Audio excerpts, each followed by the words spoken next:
Good afternoon. My name is David Gonzalez. I'm with the Texas Department of Licensing and Regulation, and I thank you for joining us here in the City of Irving. They're very nice facilities that they were gracious enough to provide. Thank you very much, James, for coordinating on that.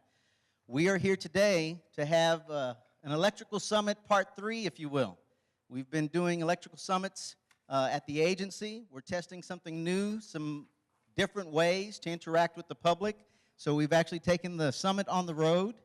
We've asked for y'all's participation as audience members. We are actually capable of taking participation from the public. It's a little bit more complex, but we've also got some advisory board members here to join us for this Summit Part 3. We wanted to coordinate with the Texas Industrial Vocational Association Conference because we knew the educators would be all in one place at one time and see if we couldn't facilitate gaining more input and hearing y'all's points here. And with that, I would like to introduce Mr. Keith Bell, who's the chair of advisory board, and if you'd like to say a few words, you're welcome to, Mr. Bell. Well, first of all, I appreciate the City of Irving and Mr. James Hawthorne for being our host today. Appreciate that, and thanks to TDLR for putting on these summits. We do have a critical shortage of electricians in the state of Texas today, and certainly in the Metroplex, and therefore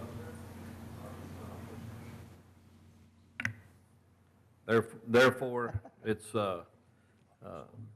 therefore it is important that we do this. We do have a critical shortage of electricians, and I appreciate the department for doing these summits to talk about how we can get more folks into the industry and to make sure that we're not creating any roadblocks, hurdles for that to occur. So if there are those out there, then we need to identify those, and then we need to work towards getting those removed. So thank you again, David, for letting us be here today. Thank you, Mr. Bell. Mr. Gramillo? So the plan is for the agenda, we're actually going to go by the agenda. See if I can pull that up. We've called the summit to order, introducing Poll Everywhere. So this is a new aspect we're adding to our presentations that I'd like to be able to introduce to you very briefly because I'd like to spend more time talking about what we've been doing, what we can do in the future. Poll Everywhere is an app that you can download to your phones today. Some of the educators actually may be more familiar with this than I am. It's a tool you can use with students. If you wanted to gain input during a classroom setting, they could actually be remote in another city, in another state, as long as they've got the Poll Everywhere app. It's polleverywhere.com app downloaded to their phone. If you ask a question and publish it, you can actually get input from anywhere around the state who's signed on to that particular app. So polleverywhere.com, if y'all got your phones, you could practice with it. Poll, P-O-L-L-L. It's actually written up there, P-O-L-L. The E-V is short for everywhere. And then .com, that's where you would want to go to download on the phone if you wanted to try to test it today.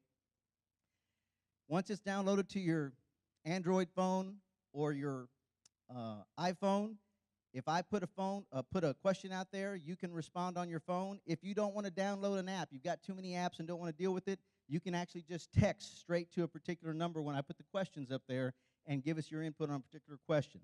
So we've had a couple of summits at TDLR offices in Austin. Those summits were to discuss what's the issue, how come we can't find qualified electricians, what can we do, what would be the best solutions to try to bring more qualified electricians in. We asked questions. This was the icebreaker question, where are we having problems finding qualified electricians? You can see it spread out all over the state. They even went into the next state, New Mexico, and up on the board up there to show us where they're having difficulty getting qualified electricians. But we asked everybody to give us their input on what was causing the shortage, and we got all kinds of responses. It's all over the board on what the responses are. I'll read just a couple. Looking for electricians from the same groups, look at ways of attracting more women into the industry. That one's highlighted because I think that is the future of a lot of professions, is not going to your standard providers for your students. You need to find other avenues to get students into your classroom. And if getting women into the industry is where it's at, then we need to do something to market the classes to them. But these are questions that we asked, and we got input from across the state and from participants in the summits. not targeting the right demographic groups, lack of understanding and the potential advancement in the industry. These are just some of the responses we got as what caused the shortage of qualified electricians. One of the other questions we asked, what reasons explain the phenomenon of career apprentices? We have people that are apprentices for 10, 12, 15 years. Most of them make great money and they can support their families based on what they make. They have no incentive to move up, or they're shy about it. Maybe they don't have confidence in their abilities, whether it's speaking the English language, testing, whatever it may be. It's another challenge that the industry faces, and we've gotten responses like language barriers. The employer does not encourage the individual to do anything other than work as an apprentice.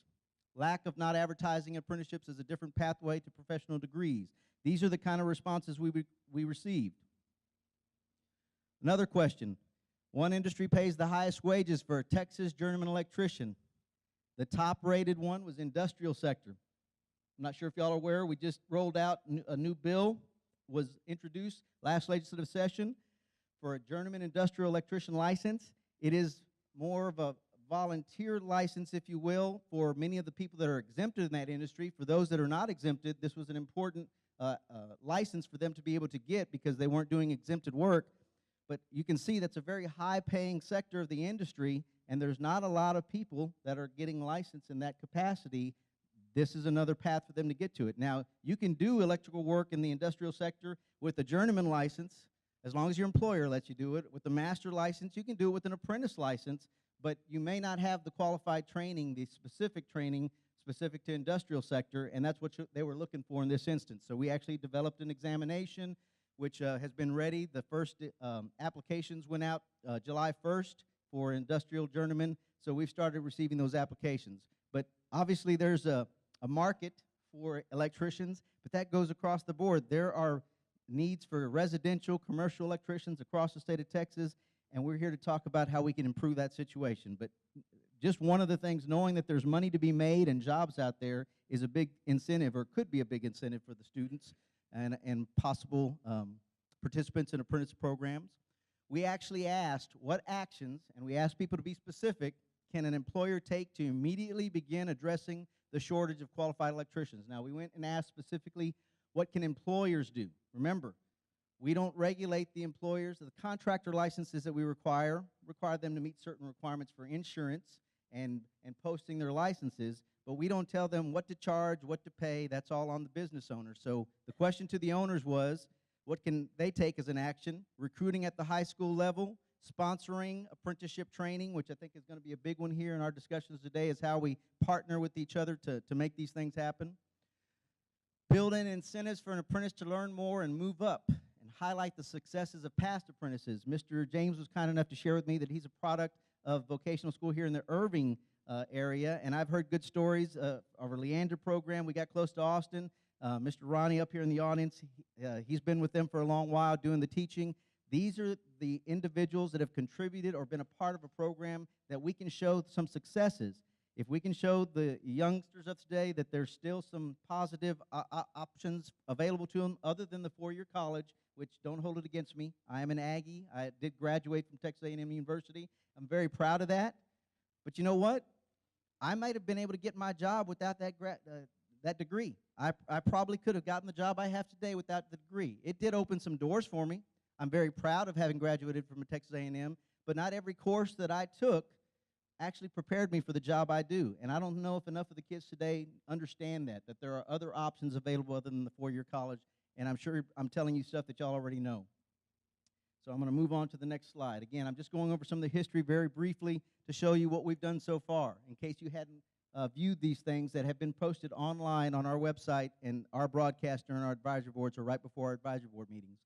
What actions, being specific, can TDLR take to immediately address the shortage of qualified electricians? We've explored our exams to make sure that we're coordinating with the third-party provider. PSI does our exams. They do psychometrics. They make sure that our exam is justified with the content, to make sure we're testing what the actual industry needs, to make sure that there's some minimum competency for a journeyman electrician, a residential wireman, a master electrician, all those things. It's not a trick question that we come up with to put on the test. All of our questions have to be justified. They're in the book. It's an open book test. We put out a candidate information bulletin that tells all candidates what's going to be on the test content-wise. So we don't try to keep any secrets, and we're very proud of where we're at with the examination as far as its development. But it's still a challenge, and we've been asked whether or not there's something else we can do with the exam to make it facilitate more people taking the exam. We've been asked to say, hey, that exam's a little bit hard. Is there some prep that we can do? Well, definitely the private sector can do preparatory classes. We're not going to do preparatory classes, but we do everything we can to put out the information on what's included in the exam ahead of time.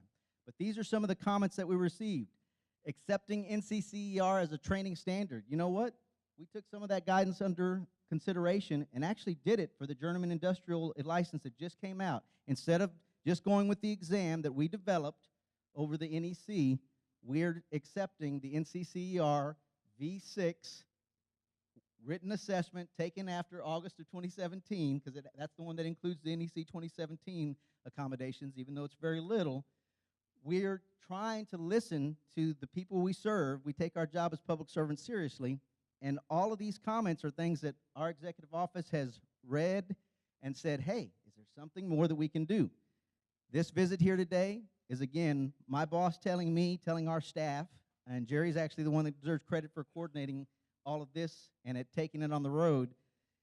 What more can we do? I don't want to sit back in my office and say, well, you know what, we just couldn't make it happen. They're just going to have to do without electricians. We're trying to explore different ideas, so we appreciate your time you're taking today to try to help us with the ideas. And we have some special guests that I'll probably embarrass later on that we appreciate their participation as well. We asked for the solutions to addressing, and they were all over the board. Support this industry by offering education in schools and junior high. Active marketing by the industry. Illegal workers was brought up as an issue. Not enough people being penalized for working illegally, and that's why you're not getting the skilled labor. It's just day labor that may not know what they're doing. Our industry needs to enforce more that professionals are to do the job, not a guy you find at the Home Depot parking lot. So qualified electricians, that's what we're here to talk about. And that's all I have to share about what we've done so far. So polleverywhere.com is something I can use today if we need to. If you know there's people at home that might participate, that may be watching the streaming later on, or maybe you want to participate as part of the audience, sometime in this period, I can activate the polleverywhere.com and I can put up a question to this audience or to the public if anybody's listening in. But I need to know what that question is. I think we've asked some good questions. I don't know if we've asked it of the right people. I think the group we have here today may have a different perspective on how we can accomplish this, and I just want to open up the floor. I'm going to pass the microphone over to Mr. Daniel so he can head this on as far as further discussion. But I want to make sure that y'all understand we can't do this without you. This microphone is kind of the power on the floor here. I'm going to hand this one to you, Jerry. Grab it. That's kind of tight. So if you want to speak or share something with us, I'm either going to hand you my microphone so that they can hear you, or have you come up to talk up on this microphone over here so we can have a conversation. I don't want you to be intimidated. It is important that we get y'all's feedback. And again, nobody at home will be able to hear what you're sharing with us unless you come up to talk on the microphone. So with that, Jerry, I'll turn it over to you. Good afternoon. Thank you each for being here. This is very important that you are here. I think this is probably the most people we've had at the summit. But I do want to say one thing. We look at analytics. I believe 236,000 emails went out to everybody. Out of the 236,000, only 16,000 opened the email. Actually, 16%, 36,000 people opened up the email. But here we are. Look around you, 26, 27 people. This is all that was concerned about the industry. That's one of the biggest problems I'm seeing right now, talking to people, trying to get people to get active and get this problem solved, is a lot of people just don't have time or don't want to make time for it. They want somebody else to figure it out. This is a problem that's been going on at least since 1998, and this is a problem that's going to take all of us collectively to solve, not just one or two, not just an agency, not an advisory board, not a school district. It's going to take everybody coming together and doing this. So that's the one thing I wanted to point out. We're fixing to talk about the voice of the educators, but two things I do want to say before we move on is, one, I want to thank Mr. Gonzalez for starting this, coming down here. He is now our director of RPM. What is RPM? That is, Regulatory Program Management, formerly the Compliance Division. yes, And I took over after Mr. George Ferry. Used to be a ponytailed gentleman that head up our division, many years at the state agency that we serve at, and we miss him. But I was very honored that he raised us up and been able to take over in his spot as the new division director.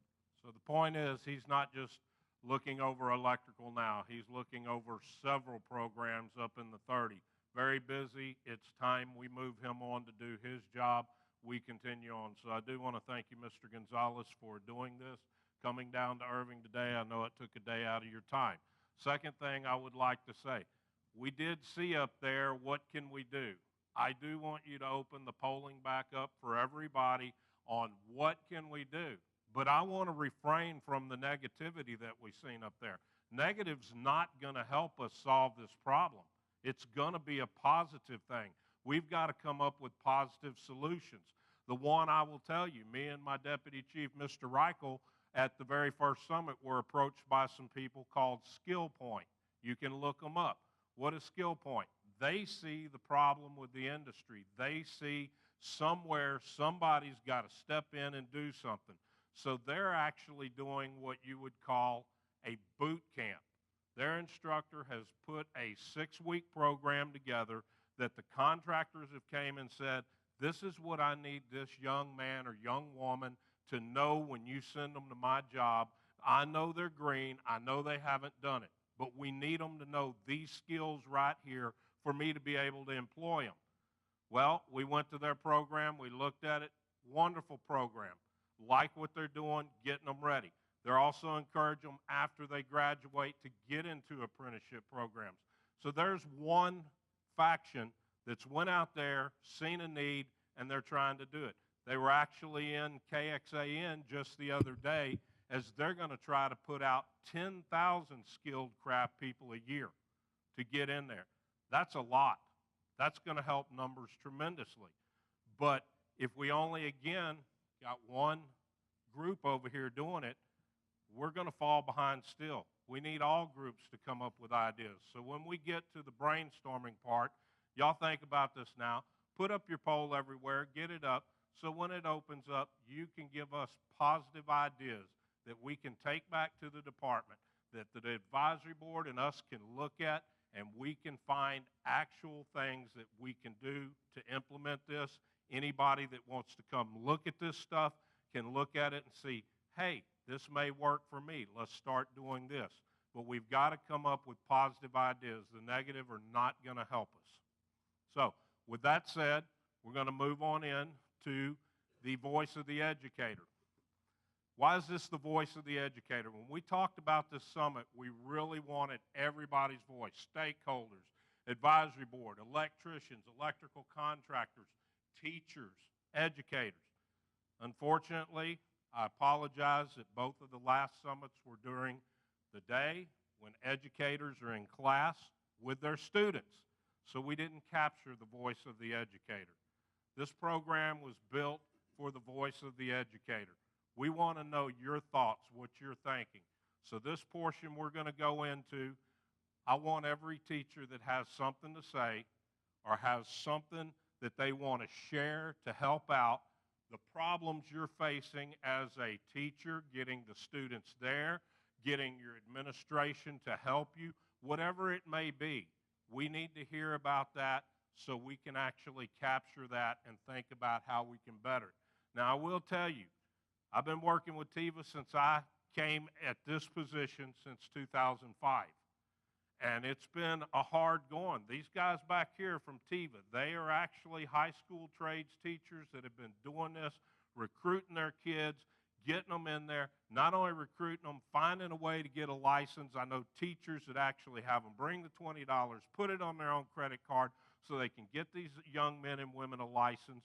They've went through it all. They see it all. If we have any new teachers in here, if we have any administrators that really want to know how's this working, what's going on, these guys are the ones that's been in the trenches for years. They know what's going on. They know the problems. I know a few of them, but I want to hear their voice and I want to talk with them about it. But we're going to start off the voice of the educator. Mr. Brooks Myers from Home Depot was so graciously kind to come here today. He wants to share a little bit of information about how there is funding available for your program, for your school. Now, again, there's no guarantee that you're going to get it, but he's going to share with you how you possibly can.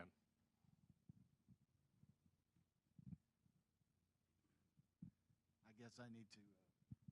It's on. I guess I need to find out. I've got more questions about how to actually get this app I on will my help you phone. with that. I will help you with that. So appreciate it, Jerry. So I'm sure most of you have seen in April, I believe, of this year that Home Depot committed to $50 million towards training tradesmen. And when I researched a little bit further, they actually earmarked it. This first $50 million is actually going to the military, the returning military folks that are to learn more of the trades, the multiple trades. And so right now, that money is actually going through a group, an organization called HBI. And I believe it's Home Builders Institute or something like that. It's a federal program. And they kind of push it out to the different groups that can use it. So that first amount of money is actually going through them and right now it's to two different military bases for the returning troops. But as Jerry spoke, this is something that Home Depot is very, very committed to, because what y'all are seeing is the same thing that we're seeing. We would like to grow our installation business. You know, we hire local licensed contractors. We don't actually self-fulfill. So with that being the case, we are having a heck of a time getting contractors. I mean, any contractors, you just can't find them. So we have a vested interest.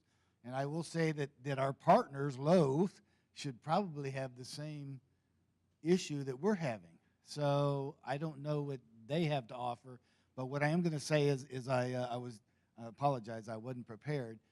Today I will have it's a process that you have to go through to submit to Home Depot, and it'll kind of walk you through what the information that they need, and you submit this through, and they will come back to you, and they may ask you some more questions, but then they will, you know, either approve it or disapprove it, or say not now, maybe the next time around. But there is money, and they are willing to do it.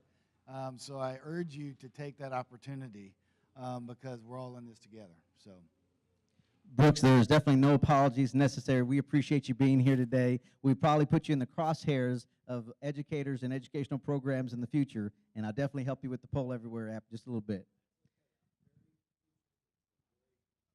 No, folks, he's just the messenger, so he gave us the message, what we can do. If you send me the information, we can talk about it at the department, possibly put it out on a list server. We can possibly put it out just on the website, so they'll have access to that information and process. But if you send that to us, we'll take care of it from there, and I do appreciate you coming and speaking.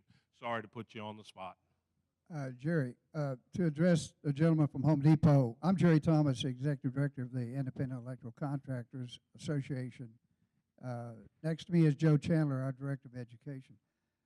Home Depot is a member of our national organization. There are over 3,000 electrical contractors in IEC. So I'm wondering, if y'all are looking for contractors, why isn't this happening with our national office, with your national people?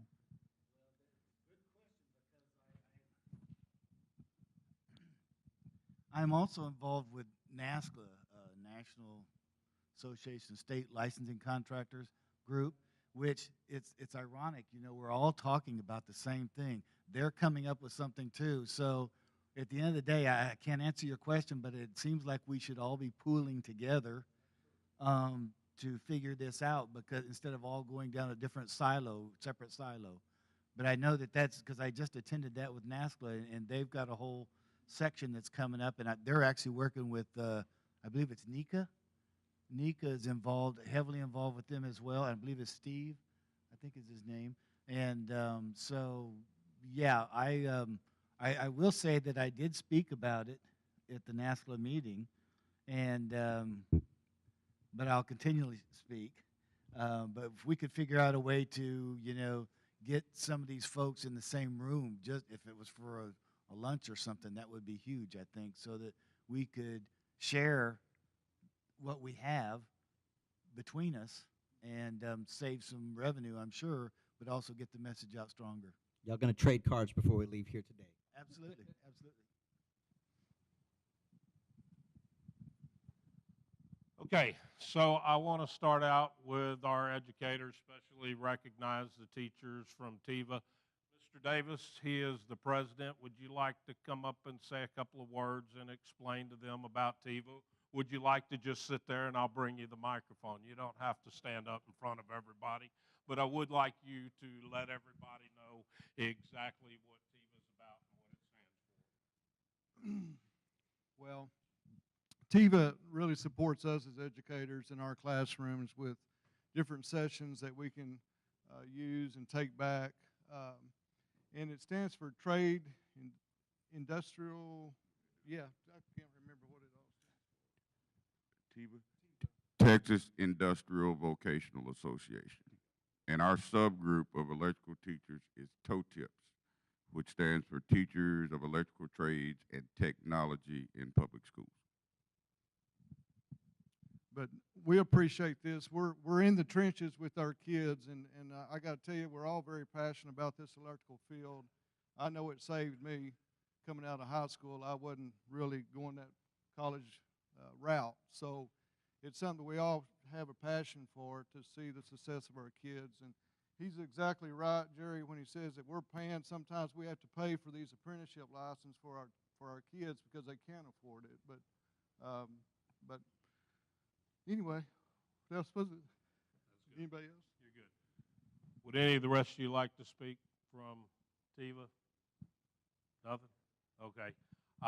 Do want to have Mr. Chandler has talked to me and Mr. Thomas. They have a small presentation, no big fancy thing, anything with PowerPoint, but they do want to talk to you, and you can sit right in the seat and talk if you want. Thank you, Jerry.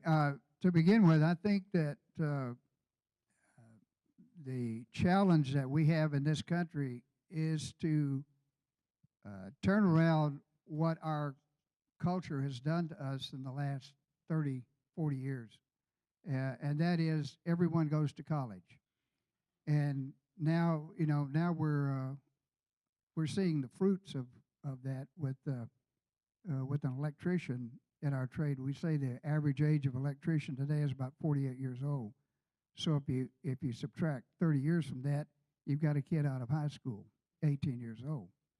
And we see that. In our electrical apprenticeship program, which we have had until the late 60s, I should say, we have a 4-year registered electrical program. The union has a program that's 5 years registered program.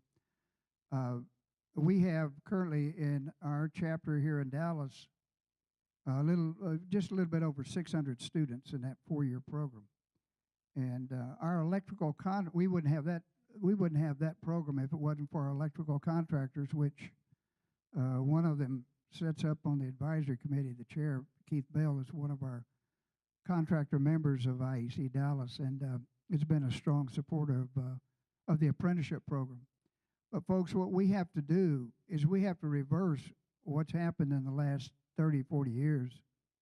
And I think what we're seeing now is a big push nationally for apprenticeship training. And even Mike Rowe, I think all of us probably know who Mike Rowe is, on his programs now is really pushing apprenticeship. I think one of the key steps that we're making and that we have to do is that we have to get back in to the high schools. Fortunately, we have a few folks, Jerry, that you've just introduced that are in that, have those programs in their school. God bless them there, but they are, so small as far as the number of high schools we have in the state.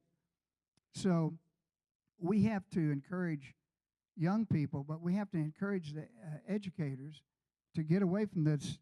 Everybody goes to college. You see what's happened with all the trades now. we're scurrying around trying to find people that can work in the trades. And all these young people that are graduating from college now, I have a friend of mine, a young man that graduated with his MBA from SMU. He has $100,000 in debt, student debt. You know, with our apprenticeship program, our guys pay their tuition every week as they go along. When they graduate, they have no student debt.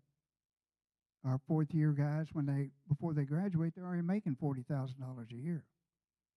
But we want to graduate journeyman electricians, and that's our goal. You know, this year we graduated 97, and next year we'll graduate close to 100. So we need to encourage the apprenticeship programs to for young people to come into those programs. But I can tell you right now what IEC is doing, and Mr. Bell led the charge on this. We're going back to the high schools. We're want to establish electrical programs in the high schools. And thankfully for him, he got us started with Forney High School. And we've already run that program 1 year already. We've talked to Garland High School here in Dallas, Richardson Independent School District. I just met with the folks up in a little town called Melissa that are just dying to start this program. They've got kids up there that want to get into a program like this. So we're going to start them in the 9th grade with introduction to construction principles, just all kinds of construction, electrical, plumbing, whatever. Then 10th and 11th grade, we're going to teach them electrical if that's where they want to go. And in 12th grade, they're going to work for one of our contractors. And when they graduate, we're going to bring them into our electrical apprenticeship program. Would you mind sharing with us, with the audience, what were the first steps to get the program back into Forney High School? Was it the monies? Was it finding sponsors? Because I think the hardest thing for some people to do is make that first outreach, that communication. Who do I call? Who do I talk to? And what I'm hearing is it's hard to find electricians. It's hard to find instructors for these guys as well. So what was the first step that got us going? Well, to begin with, I'd like to, Keith, would you mention the law that was? Well, and most people already know this, but several years ago, House Bill 5 was passed, in which that gave us relief on what was called the 4x4. For those of you who don't know my past, I've been a school board president for a long time, so I've been in the education side of this too. But you know, with the 4x4, it was the death of career and technology education, and certainly if a student wanted to be in fine arts or athletics, you just couldn't get all the credits to get that done. House Bill 5 gave us the ability to substitute those career and technology education classes as approved by the TEA to still meet that requirement without throwing that baby out with the bathwater. You know, that was, I think you asked what was pivotal. The first thing you had to do was to get your class or a class, a curriculum approved by the TEA to substitute one of those 4x4 classes. That's very difficult for a high school, for a school district to do, especially some of these that for instance, Melissa and Forney are rural school districts. It's hard for them to have the resources and the money to actually make those substitutions and to write that curricula and get that approved by the TEA. And I think they're going to talk about this, but Dallas County Community College District has already done that for several of these kind of classes.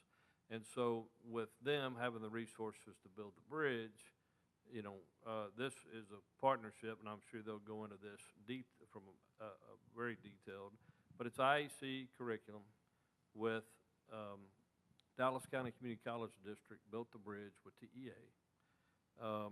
When they do that, it becomes a dual credit class. So these kids in Forney are going to get college credit for this high school class. IEC provided the curriculum. Dallas County Community College built a bridge with TEA, agreed to give these kiddos dual credit. With that, it's a track, you know, and it fits within the House Bill 5 model. These kiddos can either go to engineering or they can go into construction. The contractors, there's over 80 in IEC Dallas, will provide an internship as seniors. And then IEC and our A&T committee, as well as our board, voted to let these kids come in as a second-year apprentice. Now, they still got to get to 8,000 hours to be able to get, because it's a Bureau of Apprenticeship and Training, U.S. Department of Labor indentured program. So you got to get to 576 hours, and you got to get to 8,000 hours on OJT. But you know, they're getting some OJT their senior year. They're getting classroom instruction because for 2 years of high school education, they only got 1 year towards that, towards our 4-year apprenticeship program. So it's mostly theory and that kind of stuff. So I'll let them get into that. But to answer your question, somebody had to put a bow on it. Most of these school districts have got so much to do with STARS testing and all the unfunded mandates. You can go get on that soapbox and keep going. But bottom line is they don't have the resources or the funding to put these things in place. And so what they need is somebody to package that up for them. IEC in Dallas picked that ball up. You know, as IEC of Texas, we tried to get the help, which we did with House Bill 5. We were just part of that consortium. Once we had that avenue through the legislature to TEA, we took the initiative to put the bow on this, to package it all up. And then when you take it one level farther, and these kids are getting dual credit with community colleges, from a funding standpoint, if they're enrolled in this dual credit program, your Dallas County Community College District campus, whichever one of them it is getting state funded for those kids that are actually attending Forney ISD. So it's a win-win for higher education, and if you look at where funding has been going, no matter where you're at in that spectrum, that funding is being compressed. And so it's a benefit to the community college in your area. It's a benefit to the local school district. You know, ultimately, it's a benefit to most importantly to the kid that's learning a trade, and then for our industry, and for us to fill these gaps. So I'll let them flesh all that out. So thanks, Jerry. Thanks, Keith. So to begin with, someone needs to be, if you're trying to establish a program like this in high school, you have to be approved by TEA, as Keith said, which we are. It only takes one time to do that, though, because once you're on that list, then any high school in Texas can utilize our program, for example.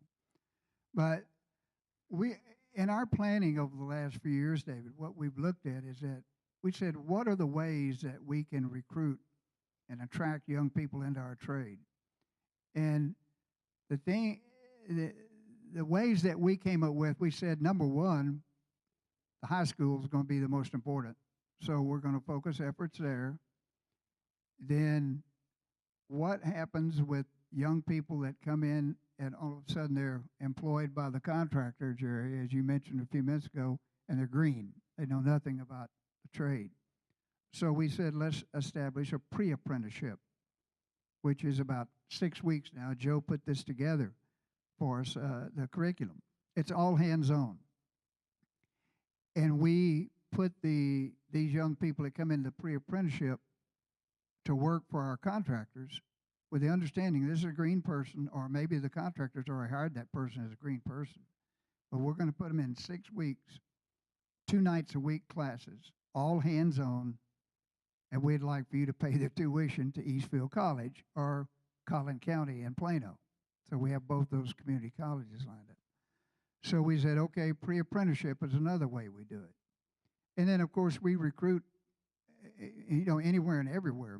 Military, our contractors really like ex-military guys for various reasons, and we probably all could cite what those are. So I think to begin with, we're going to have to get into the high schools. Once we get established in the high schools, and these gentlemen back here can attest to that, I'm sure, once we get enough high schools going again, like back when I was a kid, we're going to have a lot of kids coming out of the high schools going into our trades, and we'll be able to replenish our trades programs again. But that's where we are and what we're attempting to do. And Joe, you have anything? I would like to emphasize the importance of these gentlemen in the back here, the instructors. I've had the opportunity to go to Mount Pleasant and visit Mr. Davis's program. I went to San Antonio and visited Eduardo's program. And what I learned was that as an apprentice instructor at the IEC, their job is really hinging on them coming to my class. These students, it's a choice. It's a choice to go to the class, and it's an elective class in high school. They have to be able to keep that interest for those students, or else they won't finish, and then they'll tell everybody else below them, don't take that class, it's horrible. So Tim made that very clear to me whenever I went and visited. He took the time to show me around during the day, and I really appreciated what it showed me. But they're really the key. These gentlemen in the back are really the key to the whole thing working. Without a good instructor, without an instructor that really cares about the students too, and I saw that with all the ones I visited with, that they really care about those kids, and without them making it interesting and making the underclassmen want to come into the program, it looks like a wasted effort.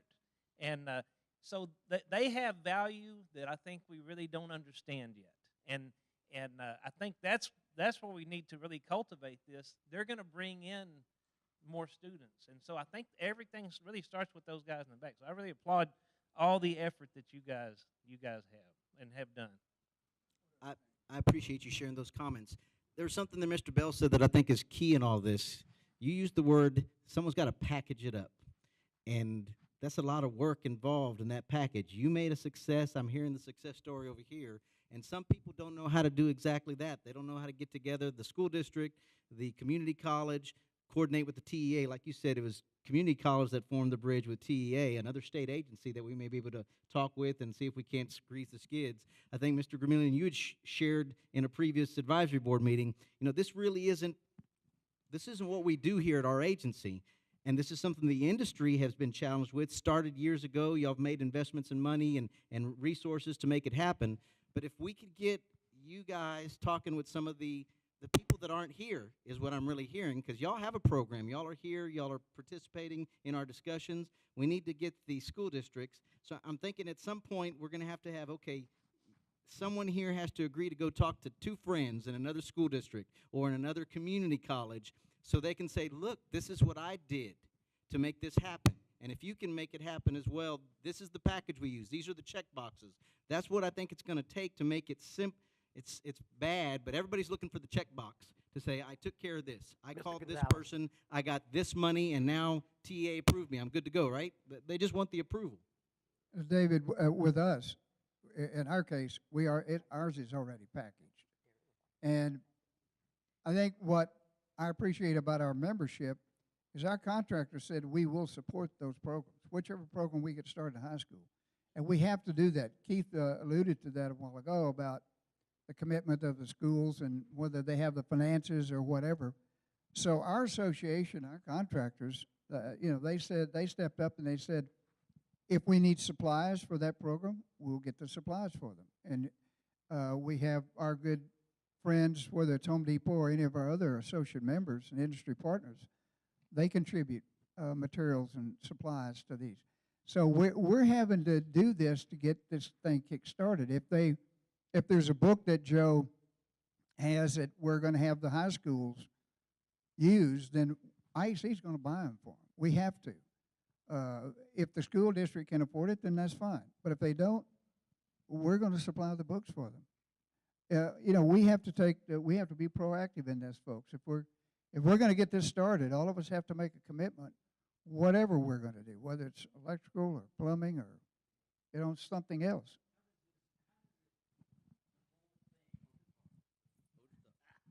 I usually am told I'm too loud anyway. So how does this, a little closer, so how does this work? And I guess this is directed to you folks with the school, is let's say that you're trying to get something started in, I don't care, Euless, Texas or Bandera, Texas. How do you have to come up with a number of students that are interested before you can even approach that? How does it begin from that end before you can approach the school board and say, hey, we think this would fly?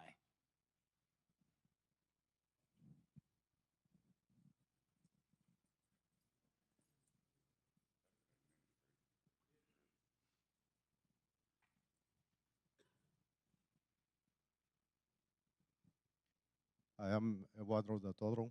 I'm from San Antonio, Texas. Yeah, and a big factor would be the number of students. You would have to get the interest of the students first in order for the ball to get started rolling. And I think the biggest issue right now for educators, we're educators, but we are all electricians. We came from the field. We got an opportunity to, or at least I did, got an opportunity to teach. And I said, you know what, this is what I want to do, get some younger kids interested into the trade and try to help the trade out. It was a big pay cut. We don't get paid a lot. Yeah, we got summers off and stuff, but we don't get paid. So I was making more money in the field, and I have a family, but I had to see what I really wanted to do, and teaching young kids was a passion of mine. So I got into the education part.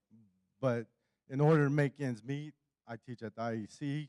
I also, summer times, for the first couple of years, I was working for a contractor, trying to make the ends meet and stuff. And until I got to that pay level where I was back to being comfortable, and then I told my contractor, okay, you know, I enjoyed the opportunity, but I think I'll take my summers off now. But we need the interests of the kids first in order for the programs to get rolling. And then the other part would be, you know, getting somebody in the field, you know, interested enough to take that pay cut to get back into the teaching and start moving forward with that. And I think that is the hardest part, is getting somebody who is a journeyman electrician or master electrician to decide to go into the teaching industry. Well, I'm thinking there's a lot of us old masters that are maybe looking at retiring one of these days. Maybe that's one of the opportunities. We've got the whole trade itself is aging, so maybe that is one avenue to bring Another additional opportunity, people yeah. in.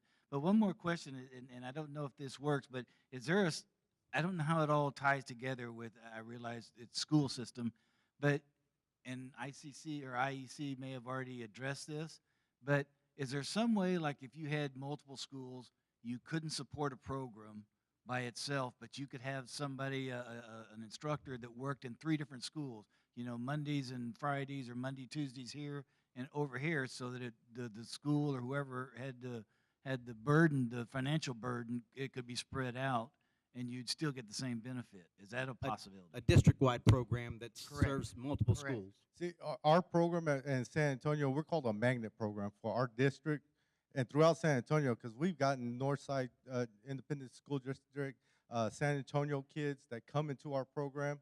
They get, those people that are outside our district, their parents would have to drop them off, and they stay in our school all day, and then they get picked up and go back home. The kids that are in our district from other schools, they get bused to our school. They get dropped off there. They attend the whole class, the whole day, and then they get bused back to their home school. So is that like one day a week or something? No, that's all week long. Our school becomes their main campus. They become a MacArthur student instead of we have Reagan High School or Johnson High School. They get bused to our school. And then it's our contractors we got 10 contractors that are on board with us, that support us, that provide materials for us. IEC provides the curriculum for us. And so we got a big support system. It's just a matter of getting the interest. And going back to, and I'm sorry, Joe, your boss there, I forgot his name, Jerry Thomas. He was talking about, you know, going to college. Everybody's going to college. That is our biggest fight. Not everybody's geared to go to college. I got some students that are smart. They're summa cum laudes, but they don't want to go to college. They want to go into the field. But the big deal is, you know, they're going to make apprentice wage. And they're looking at apprentice wage compared to Bill Miller's job. And Bill Miller's is paying $2 more than the apprentice. And they're like, I'd rather go there. They're not looking at the long picture saying, hey, this is a career Bill Miller's isn't. And they're looking at the money. And I think as a high school student, that money is a big issue. If I'm going to become an apprentice and I'm going to go into this field, I want to start seeing that money because McDonald's is paying more than what this contractor is offering as an apprentice, or Bill Miller's is paying more, Luby's or whatever. I could go and do that. You know, these students, they don't look at the big picture right now. They're looking at right here, right now. And I think if we could entice them a little bit more as contractors and say, okay, yeah, we're going to pay more than the average, Bill Miller's guy or restaurant guy, that would start driving them, and they go to, they'll start going into the contractors and asking them for work. We got in our school, we got a co-op program. Our seniors go out and work for the contractors. Our juniors, if they're 17, they could go work for the contractors and get a taste of what it's like, and they could come back to us and say, yes, this is what I want to do, or no, you know what, I had a taste, and this is not what I want to do, I'll go somewhere else. But our seniors, they've done it as their junior year, they come back as seniors, they graduate, and our contractors pick them up, they go on to the IEC, and they're on their road for a career. Some of them pick it up right away, and some of them take a while to, that light to turn on. But like I said, not everybody's going to college, and that is our biggest issue, our biggest fight. Thank you very much for sharing your thoughts. This gentleman right here, and Jerry, if you could give Mr. Rick over here the microphone next. My name's Joe Walker, and for the last 4 years, I've been specifically mentoring kids in the Garland Independent School District. And I want to thank Jerry for inviting me, because this is something which is really close to my heart. And a lot of the points that you said are right on target where I'm dealing with these kids, because we know that nationally 35% of students are going to end up getting a four-year college degree. And that's probably about the right number, in my opinion. And you've got another easily 35% of great kids that are simply not inclined to want to go to college. They can be really smart, they can be really good, they're not particularly excited about being in the classroom. And those are the kids, to a large degree, that we are missing. Now, how do we get to those kids? That's the challenge. And I would say that there are a couple of things that we could do on a very practical level. The first thing is that you've got to get to the counselors, because the counselors are the ones that are telling the kids which classes to take and where to go. The counselors are great people. I can speak for the ones that I know. These are great people.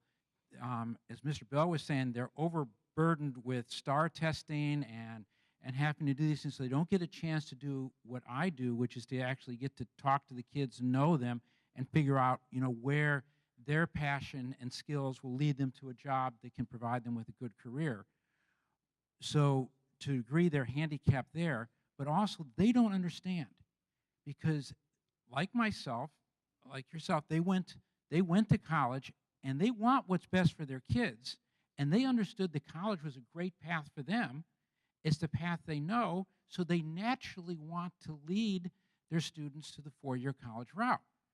And it's a mistake, but it's not a mistake of bad faith. They need to be educated, so getting to the counselors has got to be a target for everybody here. How do you do that? I think the best entry, probably in a lot of school districts, in our school district, I would highly recommend the Chamber of Commerce and these groups, because they have access to the decision makers. And they can get you in front of the professional development sessions. If you can do a professional development session, like Garland School District will do one in a couple weeks, and that's already been planned out, but if next year you were to get in front of all of the career and tech teachers or all of the counselors, and you start telling them the stories that you've got, all of a sudden these teachers, when I'm telling teachers that kids are earning twice of what they're earning without having to go to college, they're amazed. They don't realize that those stories are real, and they don't know how to expose their kids to it. So that's one part of it. The other thing that I would, and I don't know how realistic it is, but a lot of the kids that I deal with are largely what are called Title I kids. These are kids that are financially low income, and these kids work. And they're 15, 16 years old, and they're out working, but they can't get a job working legally. And I'm not talking about immigration issues. I'm just talking about Nobody will bring above board a 17-year-old or a 16-year-old onto their site. And I understand there's all sorts of liability issues, but maybe somebody can begin to work with the legislatures and get them to start giving, start to create some kind of waivers for employers to be able to legally hire, some liability protection so that they can start to hire 16-year-old, 17-year-old people to at least be on site, to be on a construction site, to be able to go on, even if they're doing, the very, very base apprentice work. Somehow we've got to be able to start to track these kids because they're going out to work, and that's where we can start to capture them. So those would be my ideas, but the things that you're saying are right exactly on target. We've got to get to the counselors because they get to the kids. We've got to get into the school districts, and I think you can do that through the chamber. And you've got to provide a way for kids to be able to start to work as soon as they can. And that's going to require, and that may be tougher, but some liability protection for the companies. David? Thank you very much for your comments. Got to wait for the microphone.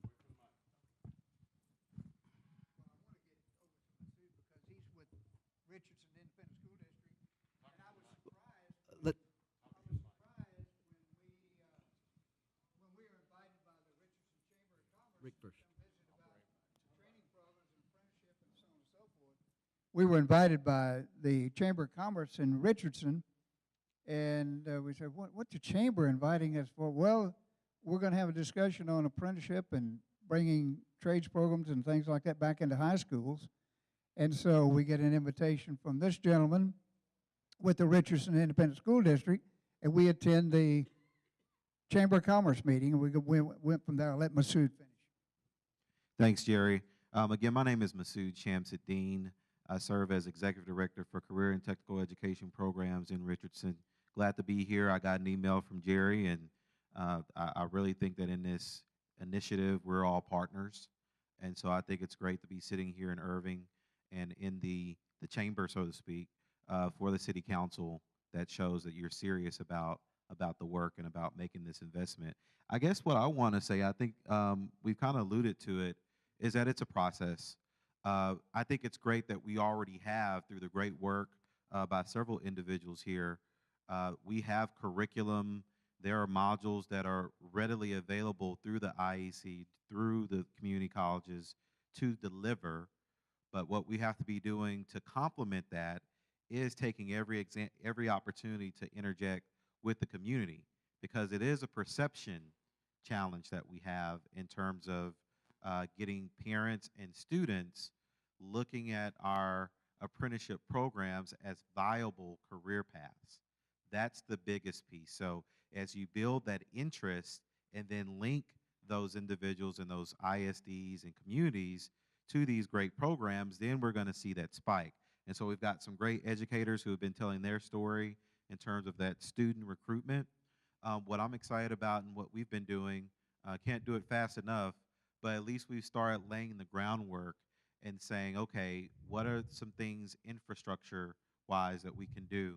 And we started looking back, and I'm pretty sure most districts, most ISDs, if they were to look back into their history, they'll probably see some campuses and some spaces that 30 years ago were dedicated to VOTEC that have since been repurposed into other programs. And so now what we're looking to do is to reclaim some of those spaces and be creative about finding additional spaces to add these types of programs. So we've been planning. We're very much in the early planning phases at one of our comprehensive high schools in Lake Highlands, which is part of Richardson ISD, but sits in Dallas proper. And looking at our construction tech program, looking at adding electrical, HVAC, and those. As a matter of fact, when I leave today, I'm heading to another meeting where we're going to be talking even further about that. And what I'm looking forward to is laying out some plans and bringing back our partners to provide input to our designers and to our architects on how a new space needs to look like to be appealing to parents and students in the community. The other part about that, I'd clarify the statement about high school and say it's even important for us to to get in and interject with parents and students even earlier. So organizations like a nonprofit, which is Texo, a major nonprofit that works in our area, they put on different types of opportunities for younger people to be exposed to contractors and be in building contests. So tapping into those types of activities, bringing those to the ISD and to the communities locally to start to help change that perception and get it to the point to where your community is asking for these types of programs. That's where you're really going to get that synergy. So again, we're very much at the ground level, but I'm very excited to see what we're going to be doing in the years to come. Masood, thank you very much for sharing that. I really appreciate your input. Mr. Rick, you've been very patient. Go ahead and share your Sure, thoughts no with us. problem. I know I've met with, for years I've been teaching, I've been going out for Career Day and LISD, promoting plumbing and electrical.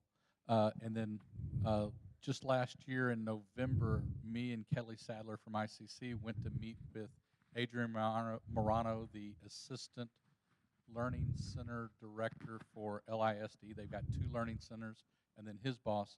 They're building a 3rd learning center that they want to get done in 2020. They're devoting 30,000 square feet out of a 130,000 square foot facility to building trades training. And part of what we were told, one of their big things that they're going to have to do is not selling it to kids as much as you've got to be able to sell it to the parents who have to approve their kids to put this on their schedule, because I just feel like right next to your lips, huh? To get them to approve them to put this on their schedule, because a lot of kids or a lot of parents have the mindset that trade jobs are not for smart people. That's where you go when you can't succeed. So one of the things I was pushing was trying to get more people in the business, in this group even, to be available to come to these career night things at the Career Center, and now there's going to be 3 of them in LISD, to be able to tell parents how, inside of X number of years outside of school, they can be a residential wireman in 2 years, they can be a journeyman in 4 years, you can be a master in 8 years, and you'll start really earning the money once you hit the residential wireman thing. Or the same thing on the plumber side, which we're not talking about plumbers today, I understand. So that's one of the big things, is we got to get with them. And matter of fact, one of the things I was going to try to do before I left was get with Chairman Bell about giving his information to the folks at LSD, since he got this going, and possibly Jerry's information to help them have a better shot at making their program hit the ground running and take right off. Very good points, Rick. As the father of a 17-year-old in high school, I know that when she was in junior high and when she started high school, she would bring back those choice sheets to me and say, Dad, Mom, what should I do? And we'd get some input. Now that she's 17 years old and knows everything, I don't see those sheets. And I know that they've got her on track to go into college because she's making great grades, but I'm not so sure that is the best path for my daughter. I think the points about getting to the counselors, we've even got it as a poll everywhere comment up here. I appreciate that. That is where the education is going to start for some of these kids, starting earlier at junior high. And I got to say, the military got smart on this years ago. My sons were recruited. I had 2 older boys. She has 2 older brothers. The Marines, Navy, and Army are there every week at the athletics classes. They're recruiting every single week, and I'm not sure if the construction industry can do the same, but that's how they're getting their quotas filled for the military guys. We're going to have to do something, or we're going to end up with low numbers continuing on. Mr. Bell, did you want to chime in earlier, or did we have anybody?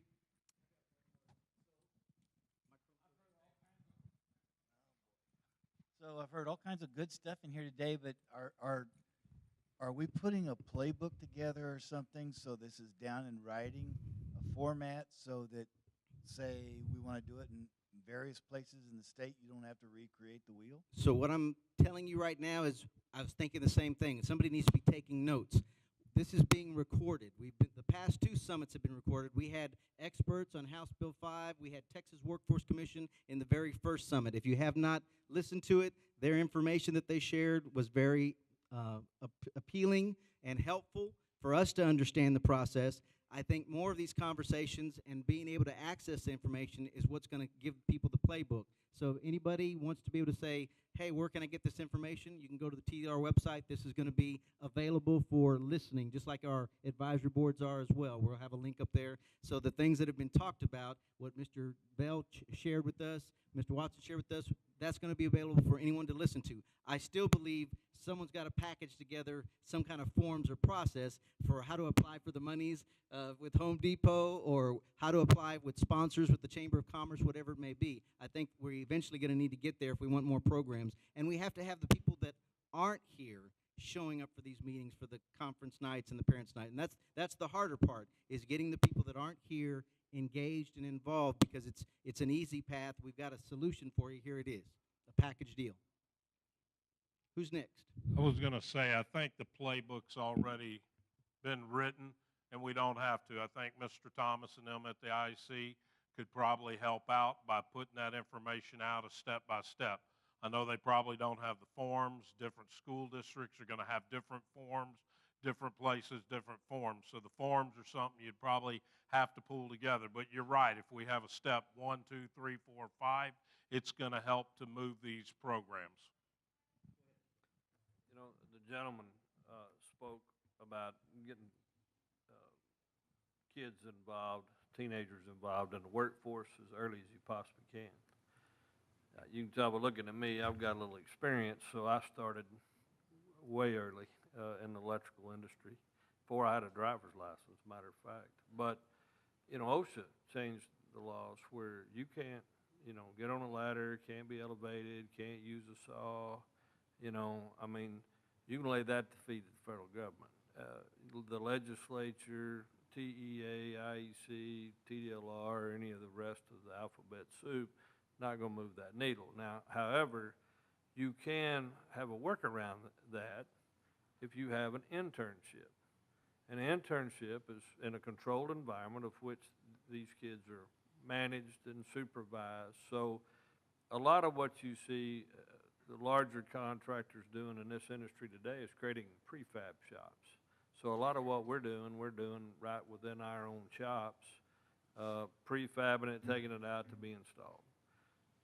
Certainly in that environment where you've got a prefab shop, where it's a controlled environment, they're 100% supervised, they're not elevated, they can use equipment, you know, just as they can weld in your shops at high school and do those kind of things. So there's the key. It's got to be considered an internship. And yes, they can go to work. As far as an electrician in the state of Texas, we did that when the Texas Electrical Safety and Licensing Act was put into place in 2003. You can get an apprentice license at 16 years old.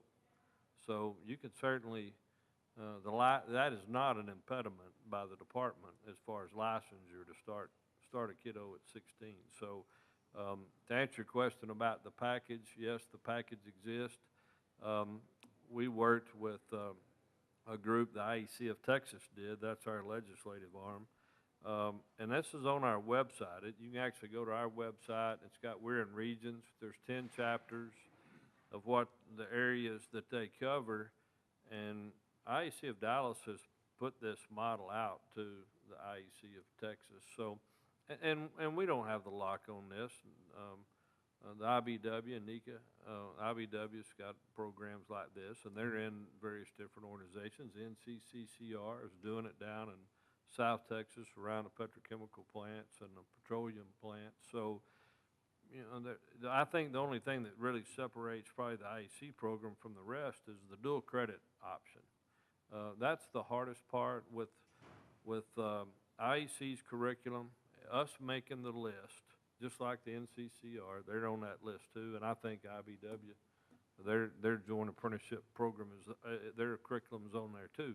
So you got 3 different curriculums for electrical that you can choose from that the TA is already okay with, and that's the key. And then, but like I said, what separates IEC, at least Dallas, is just our deal with the Dallas County Community College District.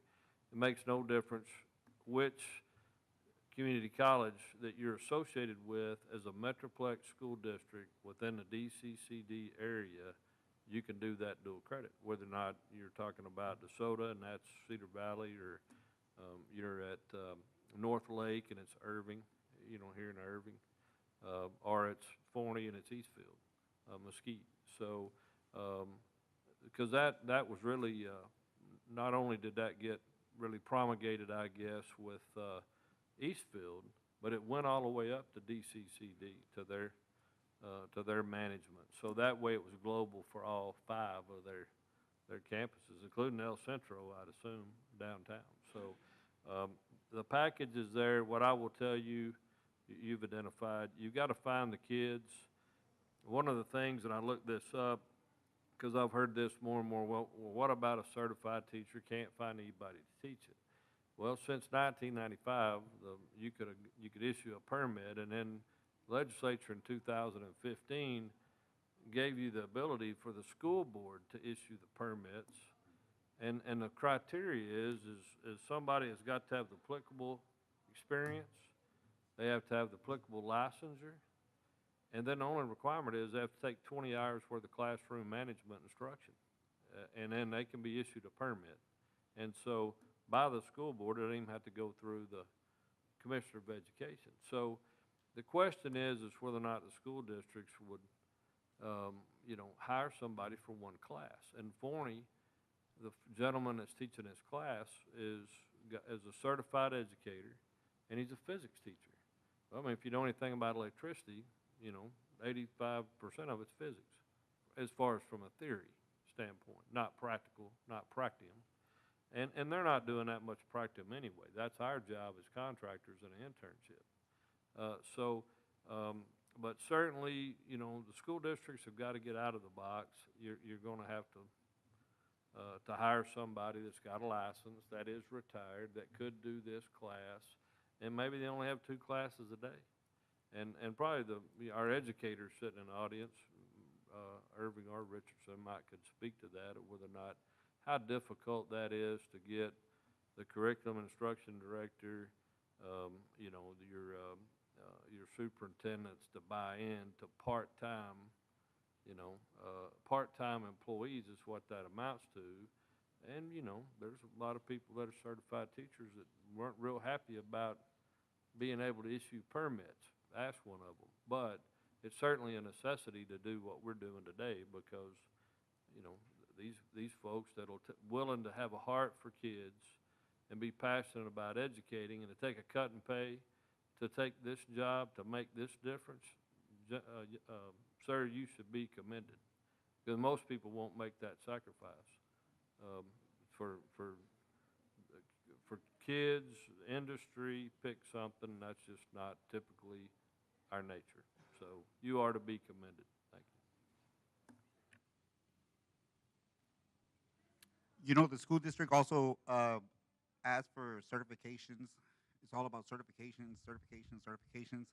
And one of the incentives that I think would be great for the kids, and not only for the kids, but for the school district, is to see if TDLR can come up with some type of incentive to where they can offer some hours.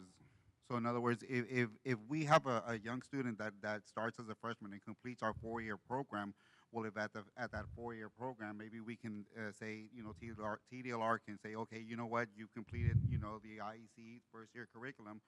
We can go ahead and offer X amount of hours, so that way, it can also show the parents that, that it's a great stepping stone to actually get into the workforce as an electrician. And I know we've had a problem with that for many years, because we teach the IEC, and we don't, it's totally different from the NCCR, because you do something for the NCCR, you get a certification. Well, the IEC, it works a lot different. But I think in perspective, if we can, offer the kids, and I'm not saying 1,000 hours, maybe just a little X amount of hours to where they can show the school district and get that little certification.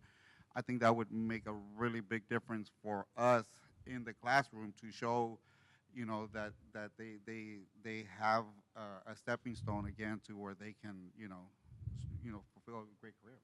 You suggesting hours towards the on-the-job training, or are you suggesting a certificate of recognition for accomplishing a certain amount that maybe the TEA would offer, that the school district would offer? I'm thinking more on the job training hours, because we do offer, we have a lab that they have to, that comes with the curriculum.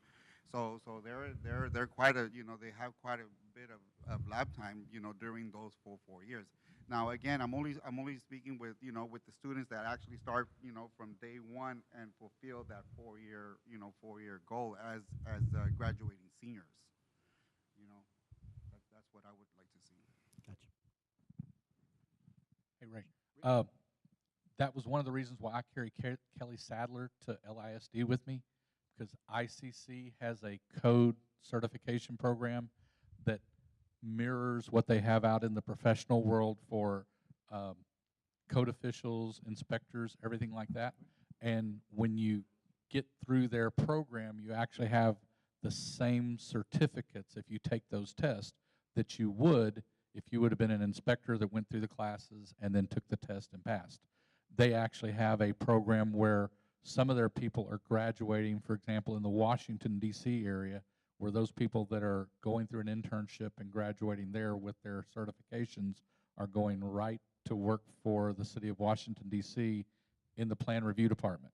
So that was where Kelly was showing that this certification is something that Texas Education Board was looking at as that's that proof that you've completed something, which is always, I hate to say it, everybody's always looking for a piece of paper, right? Even when we do continuing education, we got to have a piece of paper that showed we did it. Suitable for framing, something that you can put up on the wall and brag. There you go. So that's the thing, and that's something where maybe IBEW or IEC could do the same thing to mirror that, or promote getting the certification through ICC. So, and it's not very expensive. They were talking about it was like $100 and something per student, including the books, the testing, and everything like that. One thing I would like to address is the hours. If you read the definition of electric work in 1305.002, it tells you what that is: conductors, raceway, material. If you have students in your class, we've talked about this, and they're doing lab time, physically meeting the definition of electrical work, and the teacher is a master, or they have a contractor that's willing to come over there and watch this student in the lab, we will give them credit if that master signs off. So that credit's already there. And that's why I always encourage each of you educators, if you're only at a journeyman level, look at going ahead and take that examination to become that master so you can help those young men and women. Maybe we need to look at something else. I'm not sure what you're saying. Maybe you're trying to say give the educators the option to sign for some lab time. I'm not sure, but right now we've done establish that we're going to accept that OJT on lab time if they've done it. So I do want you to be aware of that. If there's any issues, we can talk about it, because I want to make sure the man and woman that are out there that have their apprentice license, that are doing the lab work, that a master's going to sign off on, that we can accept. Now, as far as class time, we can't do that. I will tell you just a thought of mine. Everything we do in education is about training, is about going to school. But at this point, ours is totally backwards. We don't care if you're an electrical engineer. We don't care if you've been to school 4 years. We don't care if you've been through apprenticeship. You have to show the hours under a master. So that might be something that we need to look at, the education part of it, that's formal education. Jerry, in our program in San Antonio and Dallas, our high school programs, these kids go into the second year once they graduate. They go into the second year of our apprenticeship. So they're getting credit for, and by the way, both chapter, IEC in Texas, we issue certificates of completion after every year. So these kids get a certificate of completion for the first year when they graduate from high school. So, but both the IEC San Antonio started this program before we did. Before we started. So they have the track record in it. But it's a great program, and it's like I said, it's packaged. We're going to. This gentleman from San Antonio doesn't know this, but we're having a meeting in Austin on the 27th, and the executive directors of IEC in Texas, and we're going to put the tweak to this program. And once we finish with that, then that's going to we've decided to do some different things, but once we do that, then that's going to be the package we wrap with a bow, and anybody in high schools, any high school in Texas, if they want it, they can have it. If there's any, we can't advertise for any particular group, but if y'all want to share that information with us, and I'll offer this to NICA and IBW, if there's a way that we can put information out on our website that's not going to cause any kind of favoritism or anything like that, then I will find a way for us to do it. I have to get with our executive director and our public affairs people, but we want to help promote as much as we can. David, City of Austin, not the city, Austin and the Syntax chapter of the IEC offer the same program, the same benefits to my students as well. When they pass my final, that tests them out of the first year of the IEC program, and they start in second year as well. It's good to know. Well, I'm almost about to jump out of my seat because as I'm listening to us talk and problem solve, I'm starting to think, hey, we're trying to figure out ways of meeting. What we're trying to do is right here in the middle, targets in the middle, and we're coming from two different directions to try to meet that target. So we've got the higher ed side, we've got the business side. We're trying to figure out how to get the parents and the students involved.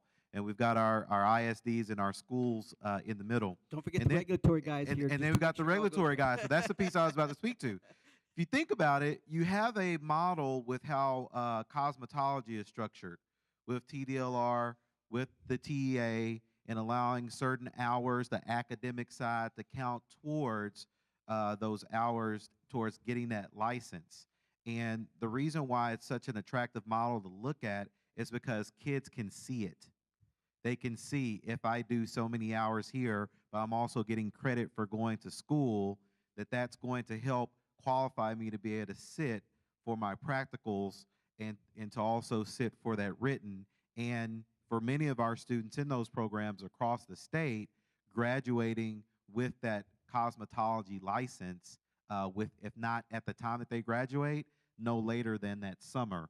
So maybe bringing in individuals from the different components of TDLR as a licensing organization and saying, hey, let's take a look at what we've done with this cosmetology program and see how we can take components of that and craft what we might be able to offer TEA or work with TEA on when it comes to our other apprenticeship type programs. It's definitely worth exploring, Masood. I will tell you that many of the things we do, we are a state agency, we're a regulatory agency, but we don't make this stuff up.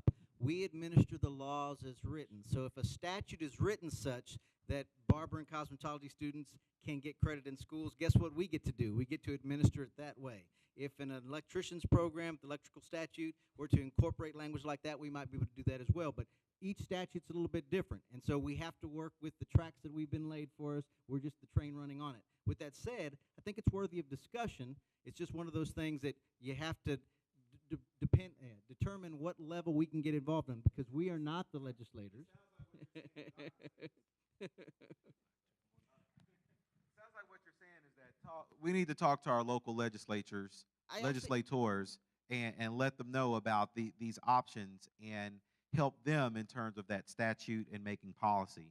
We're able to make that policy, then you're able to go forward and make it. That is definitely something that everybody in this room, every citizen of Texas, should know and should take advantage of. But I actually think these are the conversations that get more work done, because even after the laws are enacted, we still have people that are not complying with those laws, and they make our agency, if I could put myself at a job, maybe we should be working harder towards that. But the reality is there's not enough people in this room that need to learn about what you guys already know. We need to get those guys in the seat. We need to get those other participants in the seats. And so that's where I think really to leave this room and know that you're going to, even if it's just a single contact within your school district, just one or two other contacts saying, look, I just talked with the IEC, and they've got a package deal they're going to put out in a couple of months that tells you from A to Z how to get this done. I've got a Chamber of Commerce. I've got Home Depot. They've got monies available. You just got to look into it, and you can make this happen, whether it's a magnet school for an entire district or just a single school. Even that single school can make a huge difference and impact for that community, for the electricians in their neighborhood. So I'll let you get to our next guest. 1 minute, just a disclaimer. We're not lobbying for anything, but you're along the right path. Good afternoon. How's everyone doing? My name is Patrick Dix, and currently I'm an apprentice electrician, and I probably got about a little less than 1,600 more hours before I take the journeyman test. You're doing a great job so far. The three questions that I have is, I was not aware, I guess after I asked him, then somebody can explain it to me. Yeah, so y'all got a shortage of qualified electricians in Texas. I guess kind of expand on me because I was not aware of that. And then two, they have the union, like I'm now, like I said, with the union. So the union in Texas, they're not able to keep that pool going. Getting the people into their schools to put out the electricians, and then three, my background is in technology, voice, data, fiber optic cable. I'm gonna get recertified in fiber optic because that is a part of the electrician field. Okay, but I notice there's a lot of opportunities in low voltage. Is there a license for that? And is there any training that will be tied into the program in the future? So your first question about shortage of electricians, yes, this is our third summit to talk about it because there's a shortage of just trades in general, plumbing, ACR, electrical. There's just not enough students getting into it. So that's why we have this group convened here today, is discuss it. So if you're not having difficulty finding work as an electrician, you're doing good, and it's because they're in such demand. As far as the unions being able to keep supply, there's independents, there's unions, lots of different ways to get electricians, but every industry group that's out there is looking for the same electricians and having to rob from Peter to pay Paul to get qualified ones. When we say qualified, that's the key word here. It's not just an apprentice that's been doing work for a few years and knows how to pull wire. It's somebody that's actually been on the trade and developed their skill set. We're really looking for residential wiremen, maintenance electrician, journeyman electricians, the persons that have actually worked in the industry, reached a certain level, passed an examination to establish that they got some minimum competency. And that's what we're lacking at this point. And then, of course, master electricians, you got to get to that point if you want to become a contractor and on from there. As far as low voltage, there's actually some specific exemptions for particular stuff, not a low voltage exemption, but for particular aspects of electrical work. There's no specific training we offer because that's not what we do. But I expect there are some jobs and technology training courses where that may be available. I'm now currently, like I said, laid off because I was at the Facebook data center. That was my first time working in a data center, and it was a new experience for me. When you look into those switchboards, those switch panels, those ATSs, all of that stuff is controlled by PLCs. See, and so what I'm saying is that as you look at, I've been in technology 30 years, okay, and a lot of the fields in the electrician field, you look at the lights, they're LED now. You see what I'm saying? Even your distribution systems now, they are digital microprocessor based. We do understand that. Because I also have a degree in electronics too, almost 30 years. So I was just going by what I was, seeing. I'll say this: I was not aware. Just in the United States, there's over 3 million data centers, and they said it's still not enough. But when you actually work inside a data center, you see what goes on, and so it's a lot of low, voltage, fire alarm, security systems, and stuff like that, you know what, too. So I guess what I'm saying is, as y'all decide whatever programs that y'all going to develop, a lot of these skill sets need to be taught, like I said, to the kids, you know, too.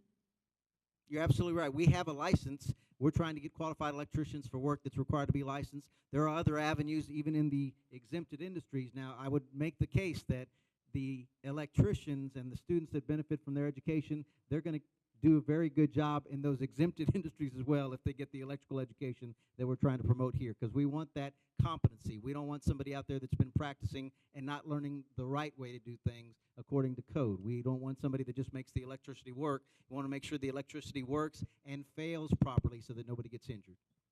David, what I wanted to say is, like I tell everybody, we have exemptions in the law, 1305.003. We don't break down voltage between low, high, or nominal. We make exemptions.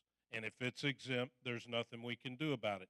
Even if the National Electric Code covers it, such as fiber optics, Cat 5, Cat 6, like you're talking, Datacom, we've exempted that. So there is an exemption. Doesn't mean that you don't need to be trained or qualified what you do. It doesn't mean that it's exemption to go out and hurt somebody because you don't know what you're doing, but it's exempt. We can't do anything. We also have low voltage, as I heard you say, fire alarm, security.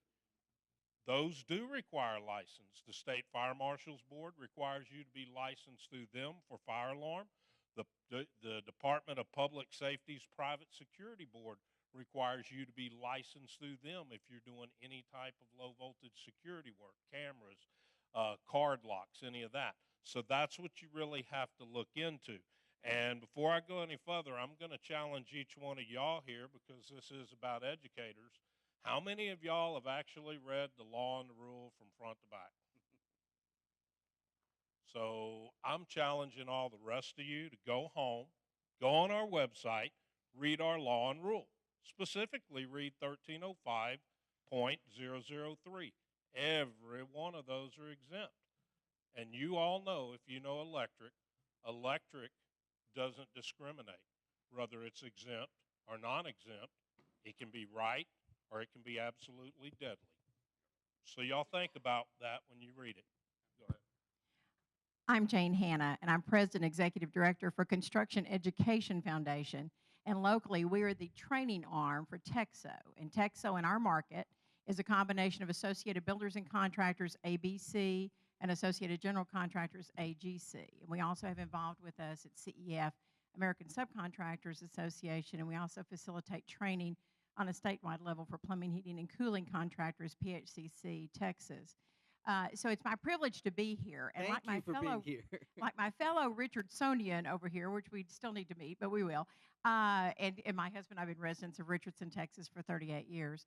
But my entire career has been on workforce development. I graduated from Texas A&M, and for those of you that bother, isn't that great? I love those whoops. But for those of you that bothers, I'm married to a Longhorn, so we're kind of an equal opportunity family there. But one of the things that I wanted to say, and mainly what I want to say today is to affirm my friend Jerry Thomas and IEC. Jerry and I have been known each other and been friends for many, many years. And what IEC has done with the members of IEC to put together this package and this path is huge. We all are doing things with high schools. We have a career day that IEC participates in. Many of you in this room participate in October, where we bring in 41 different high schools from regions 10 and 11, and they bring in 1,500 students and their counselors. And we have 200 industry people that come in to help host that. And the reason we do it in the fall is to also help with introducing the students and their parents as well, and their instructors to our industry. We're now hosting a job fair in the spring that follows that up to try to get the parents back in there. And I know Jerry, I know AC's been active in that as well. I think we're all, from doing this for my entire career, we've all been here many times, and this is a problem that has plagued us for many, many years. But over the 40-plus years of this being my career, I don't think I've ever seen it quite this dramatic as we're dealing with right now, as far as trying to get young people into our industry. Because our passion of all the people sitting in this room is to pull people forward, get them into our industry, give them the skills that they need so they can have a better life for their family, they can be better contributors to their society and to their local community, and they can have a great living and a great career. And that's why we do it from a heart issue. And so we want to bring these people into our industry. We know our industry is viable. We know that it has great careers. We know that it can pull people forward and create great careers for the people that come into our industry.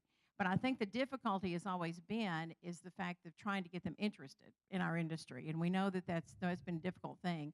So one of the things as I sit here today that I really think if we can get some traction on, I think will help tremendously, because we're not in this alone. In the spring of 2013, I think it was kind of a low day for speakers, but they asked me, ABC and AGC State asked me to come down and testify. And Senator Corona's committee, his Business Development Committee at that time, Economic Development Committee, was taking testimony to build up for House Bill number 5. And so I sat at a panel. They brought us up in panels, and I sat at a panel with manufacturing. I sat at a panel with automotive. I sat at a panel with hotel and hospitality. And you could have taken all of our testimonies and repeated the same thing, because we all said the same thing. We need people in our industry. We need bright young people to come in our industry, and our numbers are critical on what we need in our industry to be able to pull forward and make it continue to be the industry we know we want it to be. So I think the exciting thing I heard today, there's many exciting things. I share the fact that I was about to jump out of my seat a few times because it's just good stuff that we're hearing today. But one of the things I've heard is that if we can figure out a way, and whether or not TDLR, and I'm hearing that it's possible to do as far as putting templates and possibilities that are there and opportunities with Home Depot and IEC's template on there, if we can ever figure out a way that we can take all these collective efforts that we're doing and have a source to put it somewhere where we can know we can go to it, because you know, learning greatly from what IEC has done. Texas has done some wonderful things on the industry side as far as, you know, opportunities for young people coming forward, building opportunities. We do some additional training opportunities with CEF and many different trades. So if we could ever figure out a way to have that collective piece where we know industry can go and look and say these are things that are available, because then many times what we could do is go to the source and not reinvent the wheel, and maybe partner with that source, and then that way industry is not duplicating efforts. So I think that's just huge. I think it's huge. I applaud TDLR for doing these summits. I think it's great. I think going out and having this conversation is wonderful, and I'm thrilled for the things that I've heard today. So thank you for the opportunity to speak. Jane, thank you for sharing those words. Definitely, I think they weren't short on the speakers list.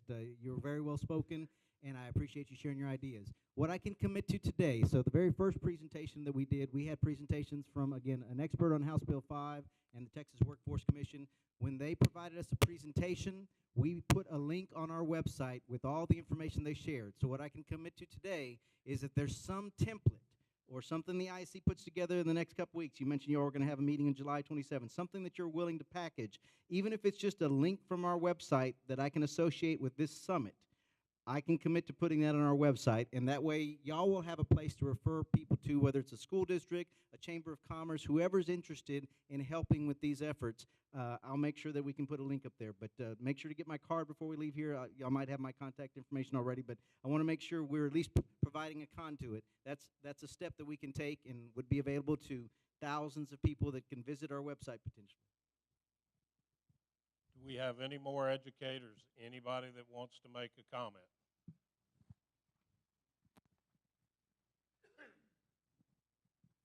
I'm Barney Barnett. I'm another one of those IEC guys. I'm from the Redneck chapter across the river. I also spent 10 years working for Jane Hanna once upon a time. I spent a 30-year career with a major electrical contractor here in the DFW. For about a third of that time, I was doing recruiting, both military and high school. And it came down to two pieces of information that you need to know when you go to a high school career day. One of those is that that young lady with the pantyhose and high heels is not on your side. The other one is that mama is on your side.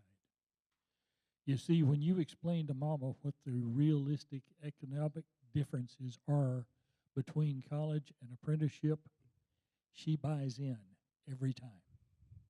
I'm not going to give you the whole sales pitch because it takes too long, but here are the fundamentals. A 4-year college program and a 4-year apprenticeship take the same length of time.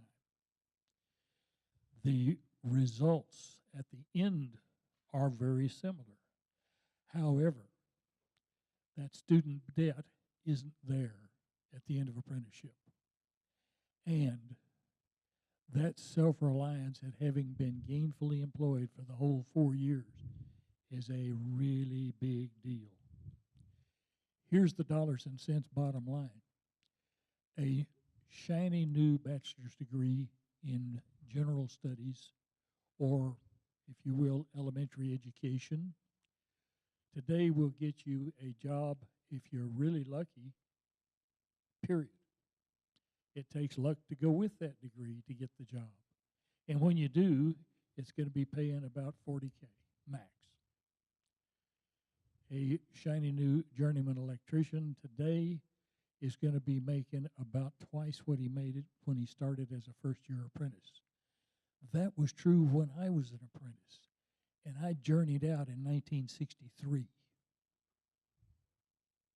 Today, those kids that graduate 4 years from now are going to be making about $50K before graduation.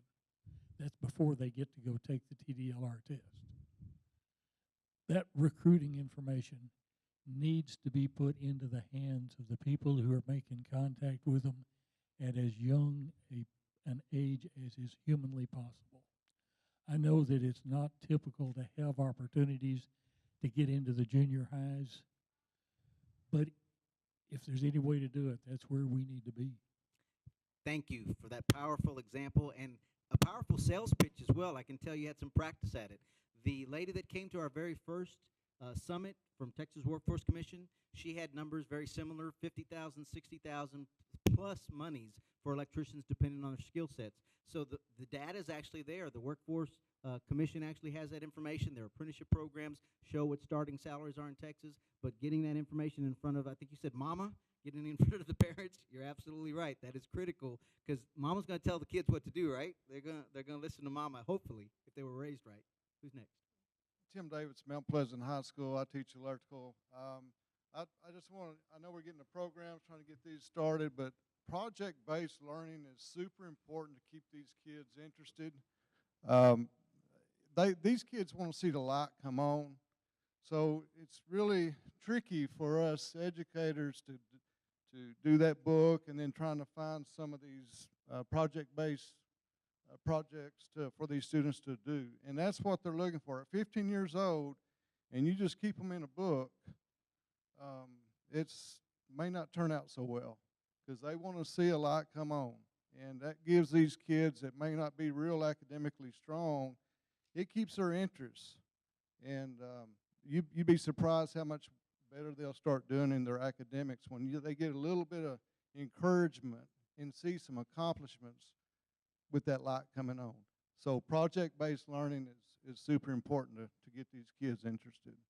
Thank you. I agree. I appreciate you sharing that example. James?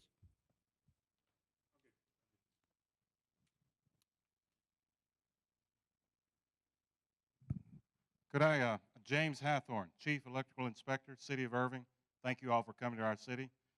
I'd like to speak from a project-based candidate that came through the Irving vocational program. 1981, Irving we had a good vocational program. We're doing home builds, one every 1 to 2 years, but they did not have an electrical program. Had shop, body shop, welding, plumbing, mechanical, framing. I think it was cosmetology, and there was something else, sheet metal work, but they did not have an electrical program. The ISD joint ventured with DCCD, Dallas County Community College, started that program with the North Lake College, and I got to be the privileged one to be the first-year student. When you talk about a light coming on, a little bit of what a high schooler coming into the program did. Joe Bishop was our instructor. He took a 2x4, put a little water on it, took a 9,000 volt neon transformer, put the leads on each side, and lit it up. You talk about lighting up a 17-year-old, 16, 17-year-old. One of the other projects was we went into the tool room.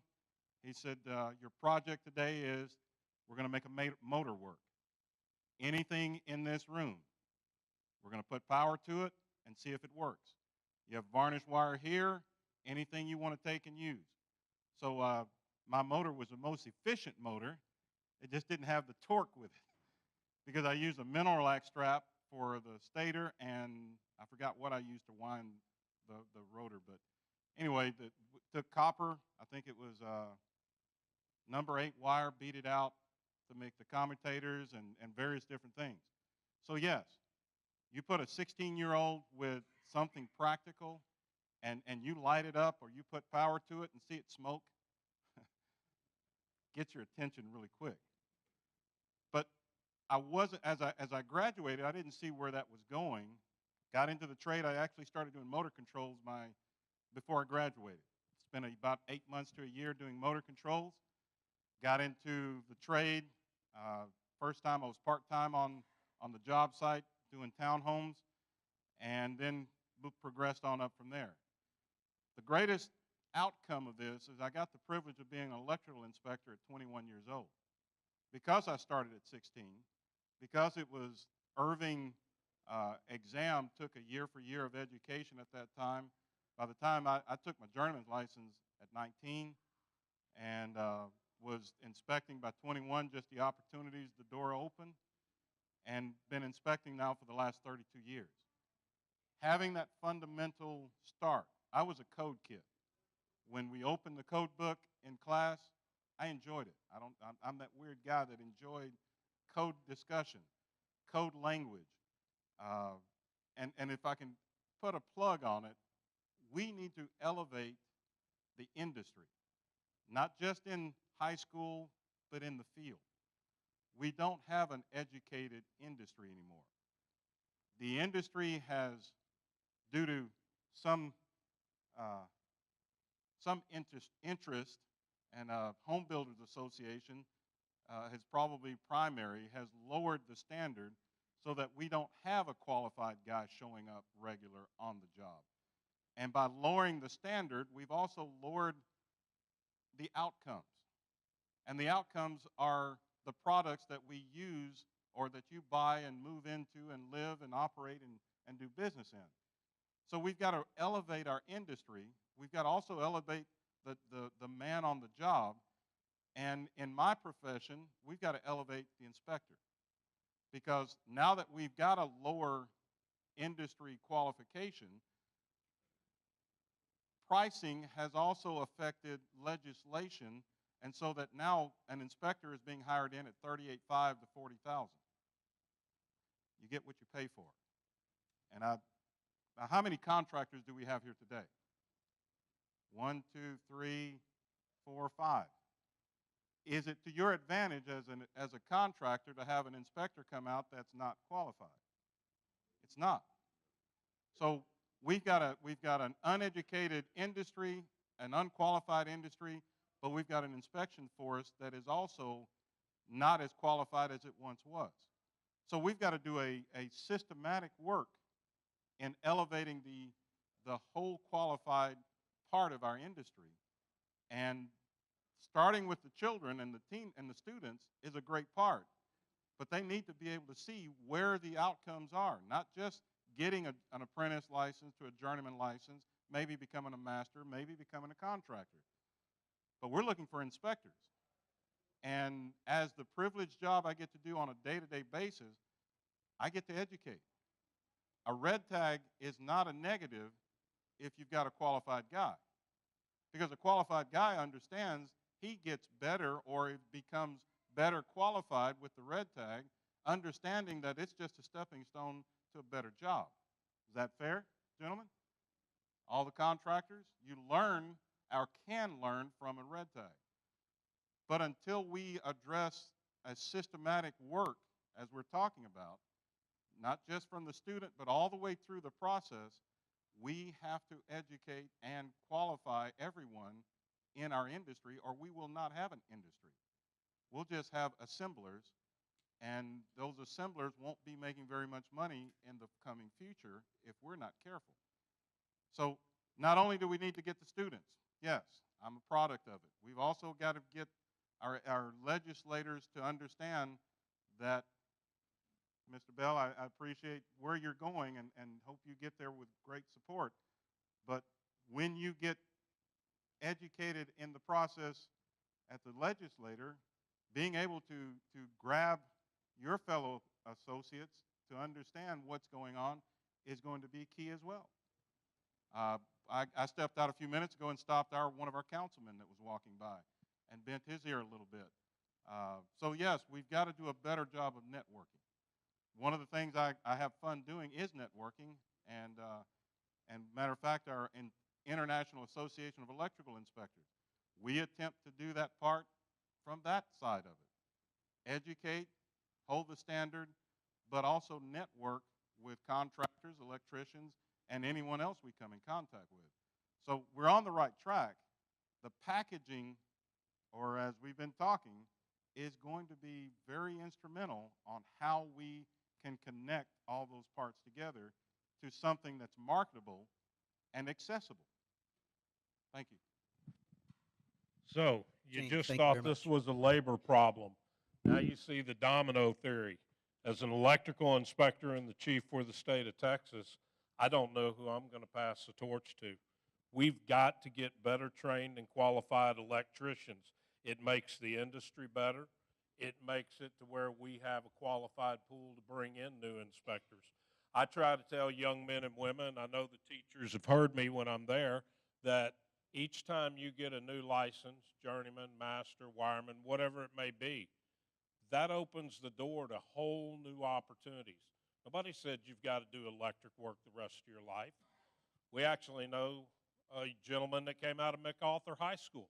He runs around making six figures being a troubleshooter for one of the big chemical plants because of his ability in electric work. There's people out there that were electricians that work their way up. They're consultants now, have consulting firms. There's people that have become electrical inspectors. So the door opens all the way across the board. And the problem becomes where we sit right now, and I ask each one of you to think about this. Most of you own a home, or if you don't, you may be looking at owning a home. Now, how would you feel if I told you that the person that wired your home was an apprenticed electrician, the other guy was an expired apprenticed electrician, and the inspector that inspected your home, in fact, was a plumbing inspector? Now, I want you to pay me $250,000 for this house. You good with that? Everybody good with that? That's exactly my point. Nobody's good with that. But that's the truth of what's going on right now in this industry and this world. And we have the power to change it. We've got to. So I'm going to open the floor one more time. Do we have any other educators that want to talk? Because if not, we want to take a break. The International Association of Electrical Inspectors was nice enough to provide you with some drinks back there in the coolers. So if we could take about a 10-minute break, the restrooms are down the hallway. You'll see the sign up on the ceiling showing where it's at. Take 10 minutes, get you something to drink, and use the restroom. Let's get back and let's get to the brainstorming with positive and see what we can come up with to capture.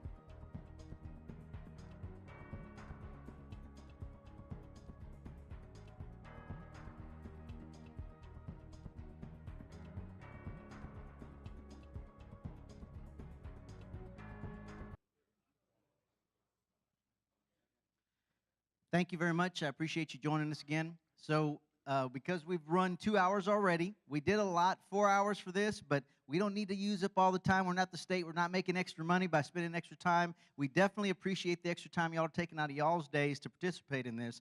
But I want to be respectful. I'm going to acknowledge Mr. Brooks Myers from Home Depot had to leave, but he left me a whole bunch of cards. And I'm committed to getting rid of every single one of these. If anybody's interested in that template for funding, he wants to get the information out. He's sincere about that, or he wouldn't have shown up today. So if you need one of his cards, it's up here. One of our advisory board members, Mike Vermillion, he had to catch a flight as well, so he's left. We still have one of our chair of our advisory board here, and obviously we're here still to facilitate. I'm going to turn it back over to Jerry, but once again, everything we say is being recorded for posterity's sake. We want y'all's ideas right now, and I'm going to go over what we have up here on the polleverywhere.com website. If you download this app, you will be able to participate in this conversation and any other conversations that TDLR has using that app. And all it does is have you respond to pollev.com/TDLR. You'll join the presentation. It'll come up with that question on your phone, and all you get to do is type in text. It's like texting a message to us. If you don't want to download the app, you can just text TDLR, the actual letters, to that 37607 number, and you'll be able to text us whatever your input is. I did the very first one, the Irving test response. That was me. After that, we had 3 other individuals share their ideas with us, and it immediately goes into our database. We can do analytics on it and share the ideas that are shared from across the state. We have responses from the previous 2 summits. I'd like to be able to take home some of these ideas today. If you don't get a chance to do it today, you didn't bring your smartphone for whatever reason, we can try it another chance. But this is what we're going to be using going forward to try to get the input from our public. With that, I'm going to turn it over to Mr. Jerry for continuation of our brainstorming and ideas. Okay, the reason we're using this is because we want to capture it. We have the meeting, we talk about this stuff, but did we really get everything that was said? This is going to help us capture it. This is your chance to tell us your thought. This is your chance for us to be able to take it back to the office, take a look at it with our leadership, for us to come up with ideas that you've given us to make things happen or work. I'm not promising you that if you put something up here, it's going to happen. I'm not saying it's not going to happen, but it allows us to capture this data of your actual thinking in a positive method of what you think we could actually do to get more trained and qualified electricians in this industry. So while you're thinking of that, like I said, if you don't want to do the app, you can actually text. I'd appreciate everybody here at least giving us one idea, just one. Try it out. Now, one of the things I want to talk about, I want to bring Mr. Gary Jones while y'all are thinking about this up here, because, or I'm going to let you sit right there because you're retired and you need to be comfortable. So you sit down. But me and him were talking on the phone about ideas, and I could have very well gave this idea, but I want him to, because this was a fabulous idea that I bet you nobody's thought of in here. I never thought of. Okay, I'm always scouting for new talent and just trying to pay attention to where I might find a young individual that would benefit from being in this program. We discussed this just a few minutes ago during break, something pretty close to this. But I happened to go into a Subway sandwich shop, and as you can tell, I frequent a lot of places. And so about once a week, and another week goes by, I go to the same place. I see a young man in there able to make my Subway sandwich correct the first time. And so about the 3rd trip in there, I give him a business card and a $20 bill, and on the back of the card I said, I have a career opportunity for you. Please contact me. And I got him fixed up with an electrical contractor. When he looked at the increase in wages, and it was, and being able to go out and sweat a little bit was still okay, but it fit his lifestyle, and I think that was part of it too. I'll give away another secret. At the car dealership, they offer as their service for purchasing a car, the car washes and detailing anytime you bring it in. I found a young porter there and got him hooked up with an electrical contractor also. So like I say, that was $40 out of my pocket, but we got 2 new guys in here. Was that kind of where you were wanting to go with this? They're So- out there. You just have to be selective. And I didn't want to steal one of the Home Depot employees, but So promotion of stealing employees from other entities and corporations. We don't want to steal from each other, but going outside the industry, you know what? That is a good avenue, and I think it's appropriate. You find somebody that's qualified. Customer service is a big part of what electricians do, making sure the customer is safe and satisfied. I think that's an excellent idea.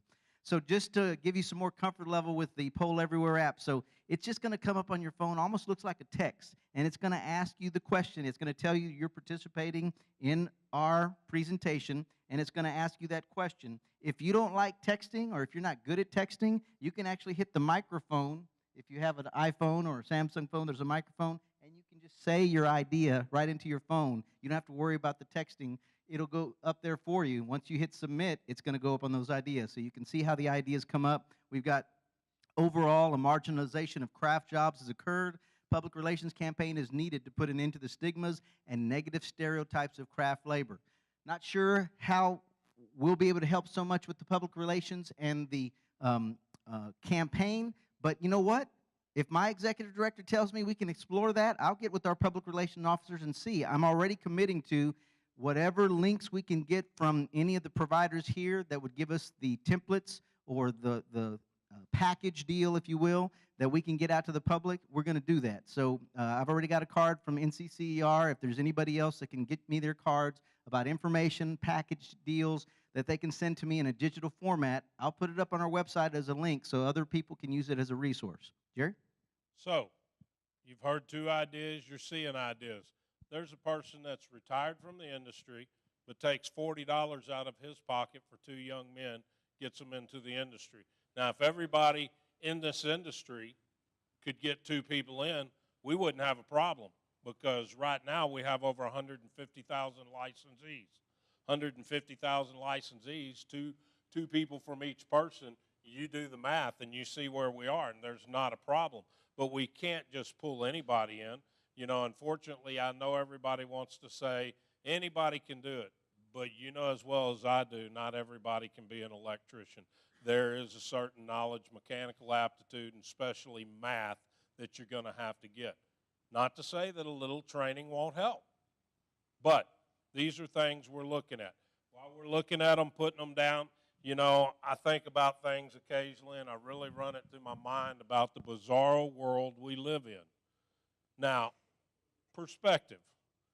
We pay a guy millions of dollars to chase a ball and play a kid's game, but yet we expect somebody to educate our children and take care of them for $30,000, $40,000 tops.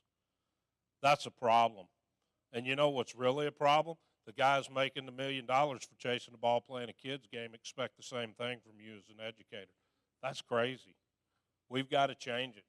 The way I see it, the person that's educating these young men and women and putting them as productive members of society, they deserve a lot more, something. So we've got to look at that. How can we help teachers? I know that's a big problem, because even if we can find a man or a woman that's willing to take a pay cut to come to work and be a teacher, are they still willing to give their time to go to class for a year, pay their $3,000 to $4,000 to take this class so I can get a teacher certification? So those are problems too that we really need to address and look at to get more people in. I don't know where it's going to come from, but I know with all of us getting together, we can make it happen. Now, these guys right here, I know the TIVA teachers, they're sitting on the fence saying, okay, we're seeing something now, but nothing's being done yet, and we need something done. I hear you and I feel you. We've been with you, me and Larry, the whole time, and we're going to stay with you. But we've got to get it together. And all the new teachers that are coming in, the programs from Forney, wherever they're coming in, we need all of you teachers to bring them in, welcome them with open arms, because there's power in numbers, and the more you educators that are together and the more you having a voice, the better it's going to be to get us back where we need to be. Now, another thought.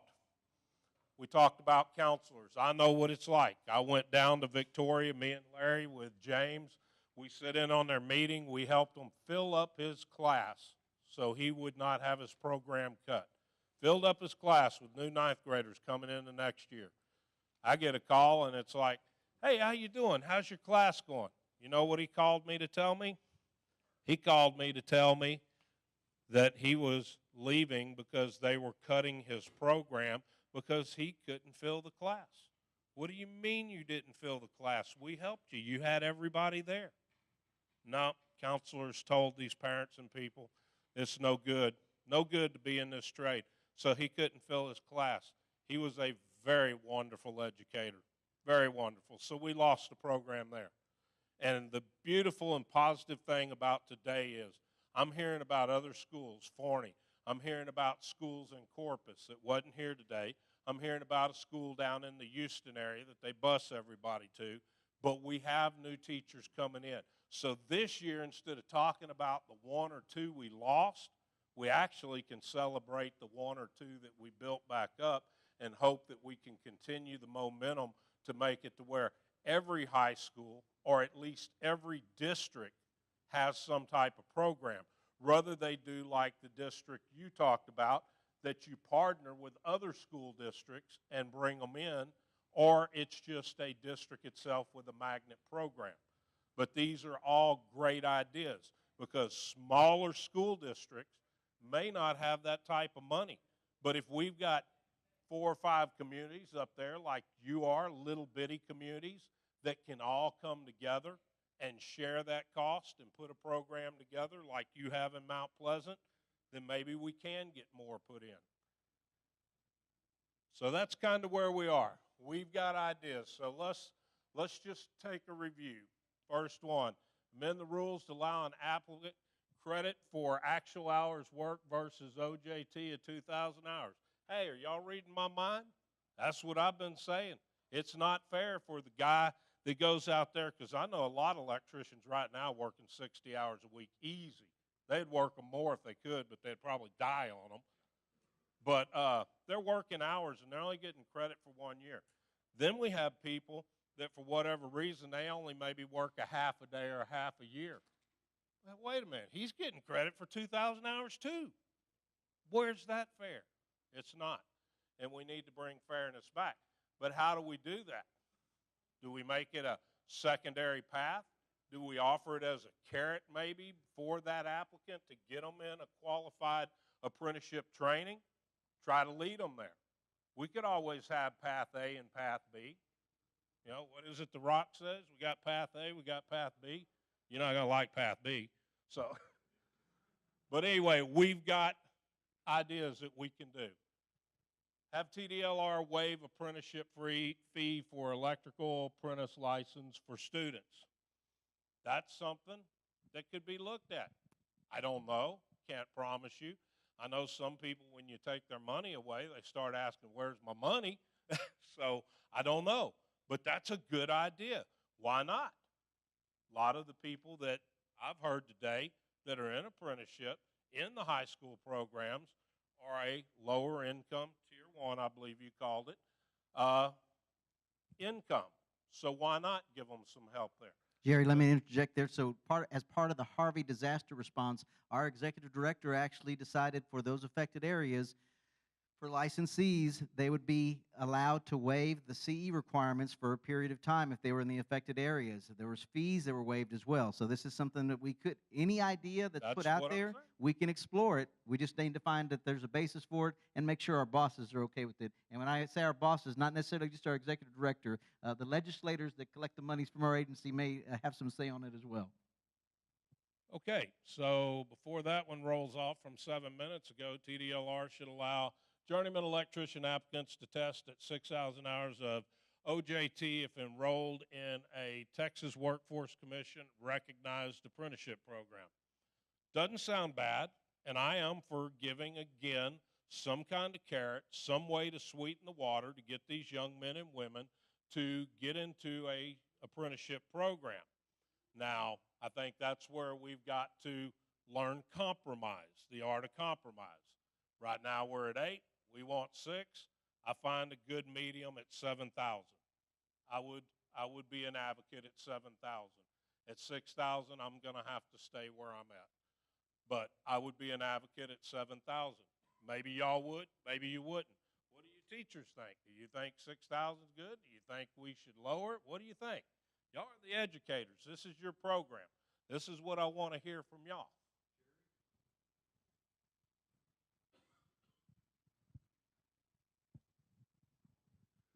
I think it's an opportunity to step up at that and say it's a great idea. I think we need to take that one step further and say if you want to take your journeyman's exam at 6,000, preferably 7,000 hours. Oh yeah, by the way, that will become a 2-part journeyman exam, and I will let you explain the differences and maybe you know the numbers. Okay, I'm assuming when you talk about a 2-part exam, you're talking about what we've done with our master electrician exam. A lot of people out there on the street have said, we got a new exam. We do not have a new exam. The master exam is the same exam that it was before. What we did was realized that we're putting out masters that can't even do calculation. We're putting out masters that can't even do a load calculation on your home, because everybody in this world needs a 200 amp service. That's what we found. So we've split it in 2 parts, same test.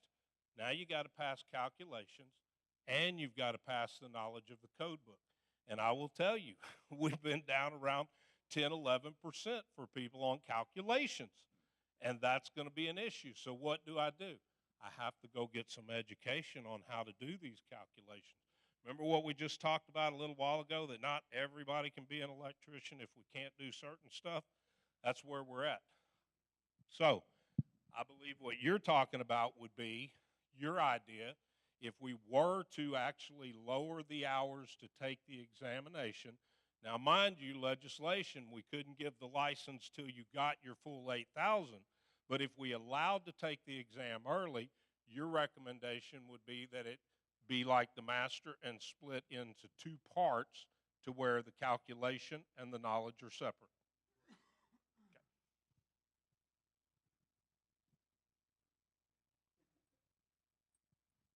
I think I'm being told the camera can't capture me back there. That's probably good because I'm probably pretty ugly on the camera, and they say it adds 10 pounds, and I really don't need 10 more pounds. I need to lose 10 pounds or more.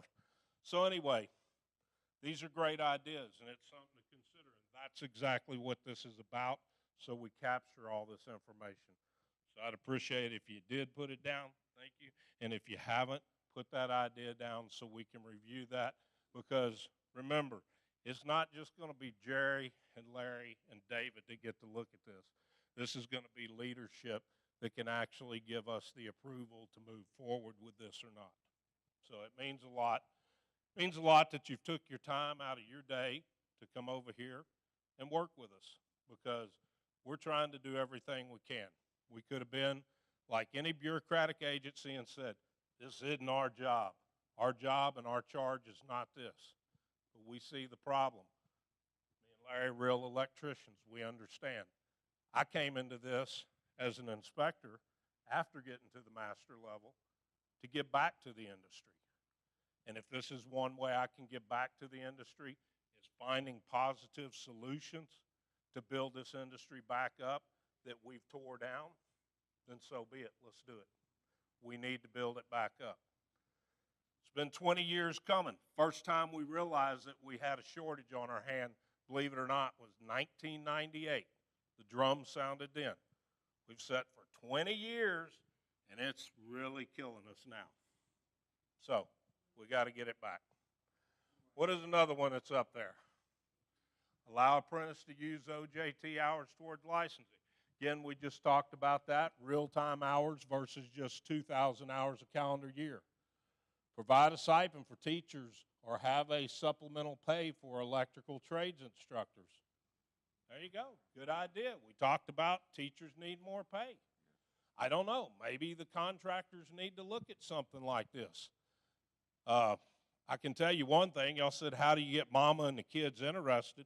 Well, if you get the contractor to come over with their big $50,000-$60,000 truck pulling their boat or their RV or their razor and all those toys and see what them young men and women can buy, I think you might get a lot of buy-in right there.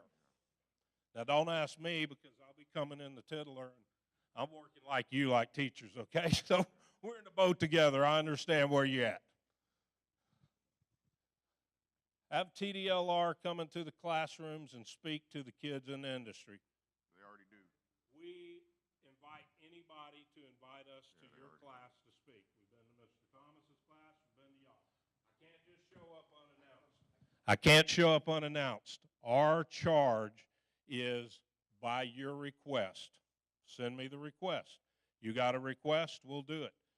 You know, when I started talking to Mr. Davis, some of the TIVA teachers about this is how this request kind of come up. Let's do something better for TIVA and the teachers. Let's really do something with substance and find a way to make a difference. So these are requests. We get requests all the time. All you have to do is send us a request. I do apologize. I did not bring any business cards. My card holder's empty. But if anybody wants to write it down, my cell phone number, call me at any time, 512-799-1489.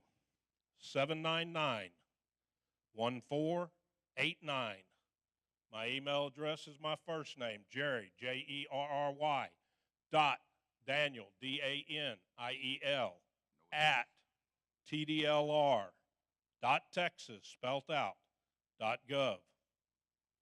If I do not answer my phone when you call, probably because I was in a meeting or something like this, but you will get a call back, and I do promise you if you call me at 10 o'clock, I'm going to wait to call you at midnight. But you will get a call back. Got a few more ideas. Limit the length of time apprentice can hold an apprentice license to no more than 10 years or less. Man, we have kicked this around forever.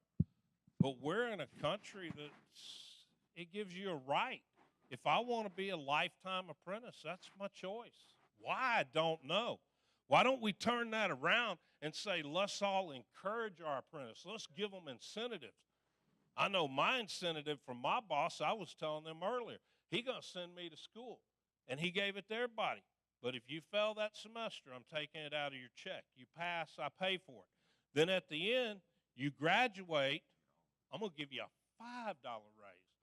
Back in the day, $5 was a lot of money. I passed my Houston Journeyman test first time. $5 raise, you bet, I needed it.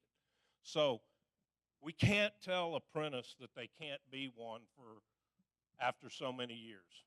That's their choice, especially in a right-to-work state. But we can give incentives. We can make bonuses. We can show them the benefit of doing that. Mandate classroom training to all licensed apprentices or replace current continuing ed class. Man, I wished I could make every apprentice go to school. We deal with a lot of our states that we reciprocity with. You can't be an electrician unless you're in apprenticeship school. And the minute you get out, you've got 10 days to get back in one or they pull your apprentice license. We're a right-to-work state, though. We can't do that. That's why we're trying to come up with ideas, as I like to put it, put a carrot in front of the horse and put sweetener in the water.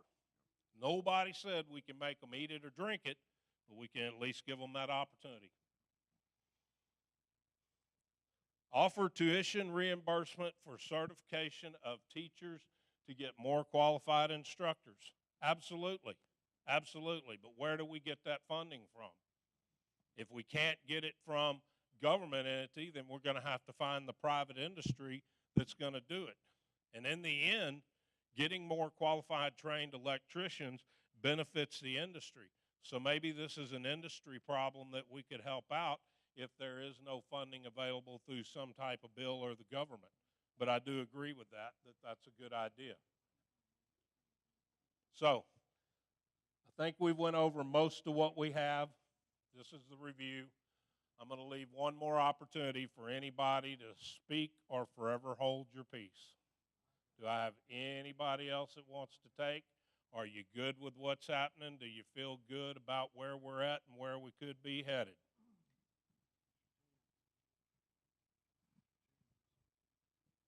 on the forever hold your peace. Hopefully TDLR is not going anywhere, and hopefully these guys aren't going to be looking for more lucrative jobs with the private sector anytime soon.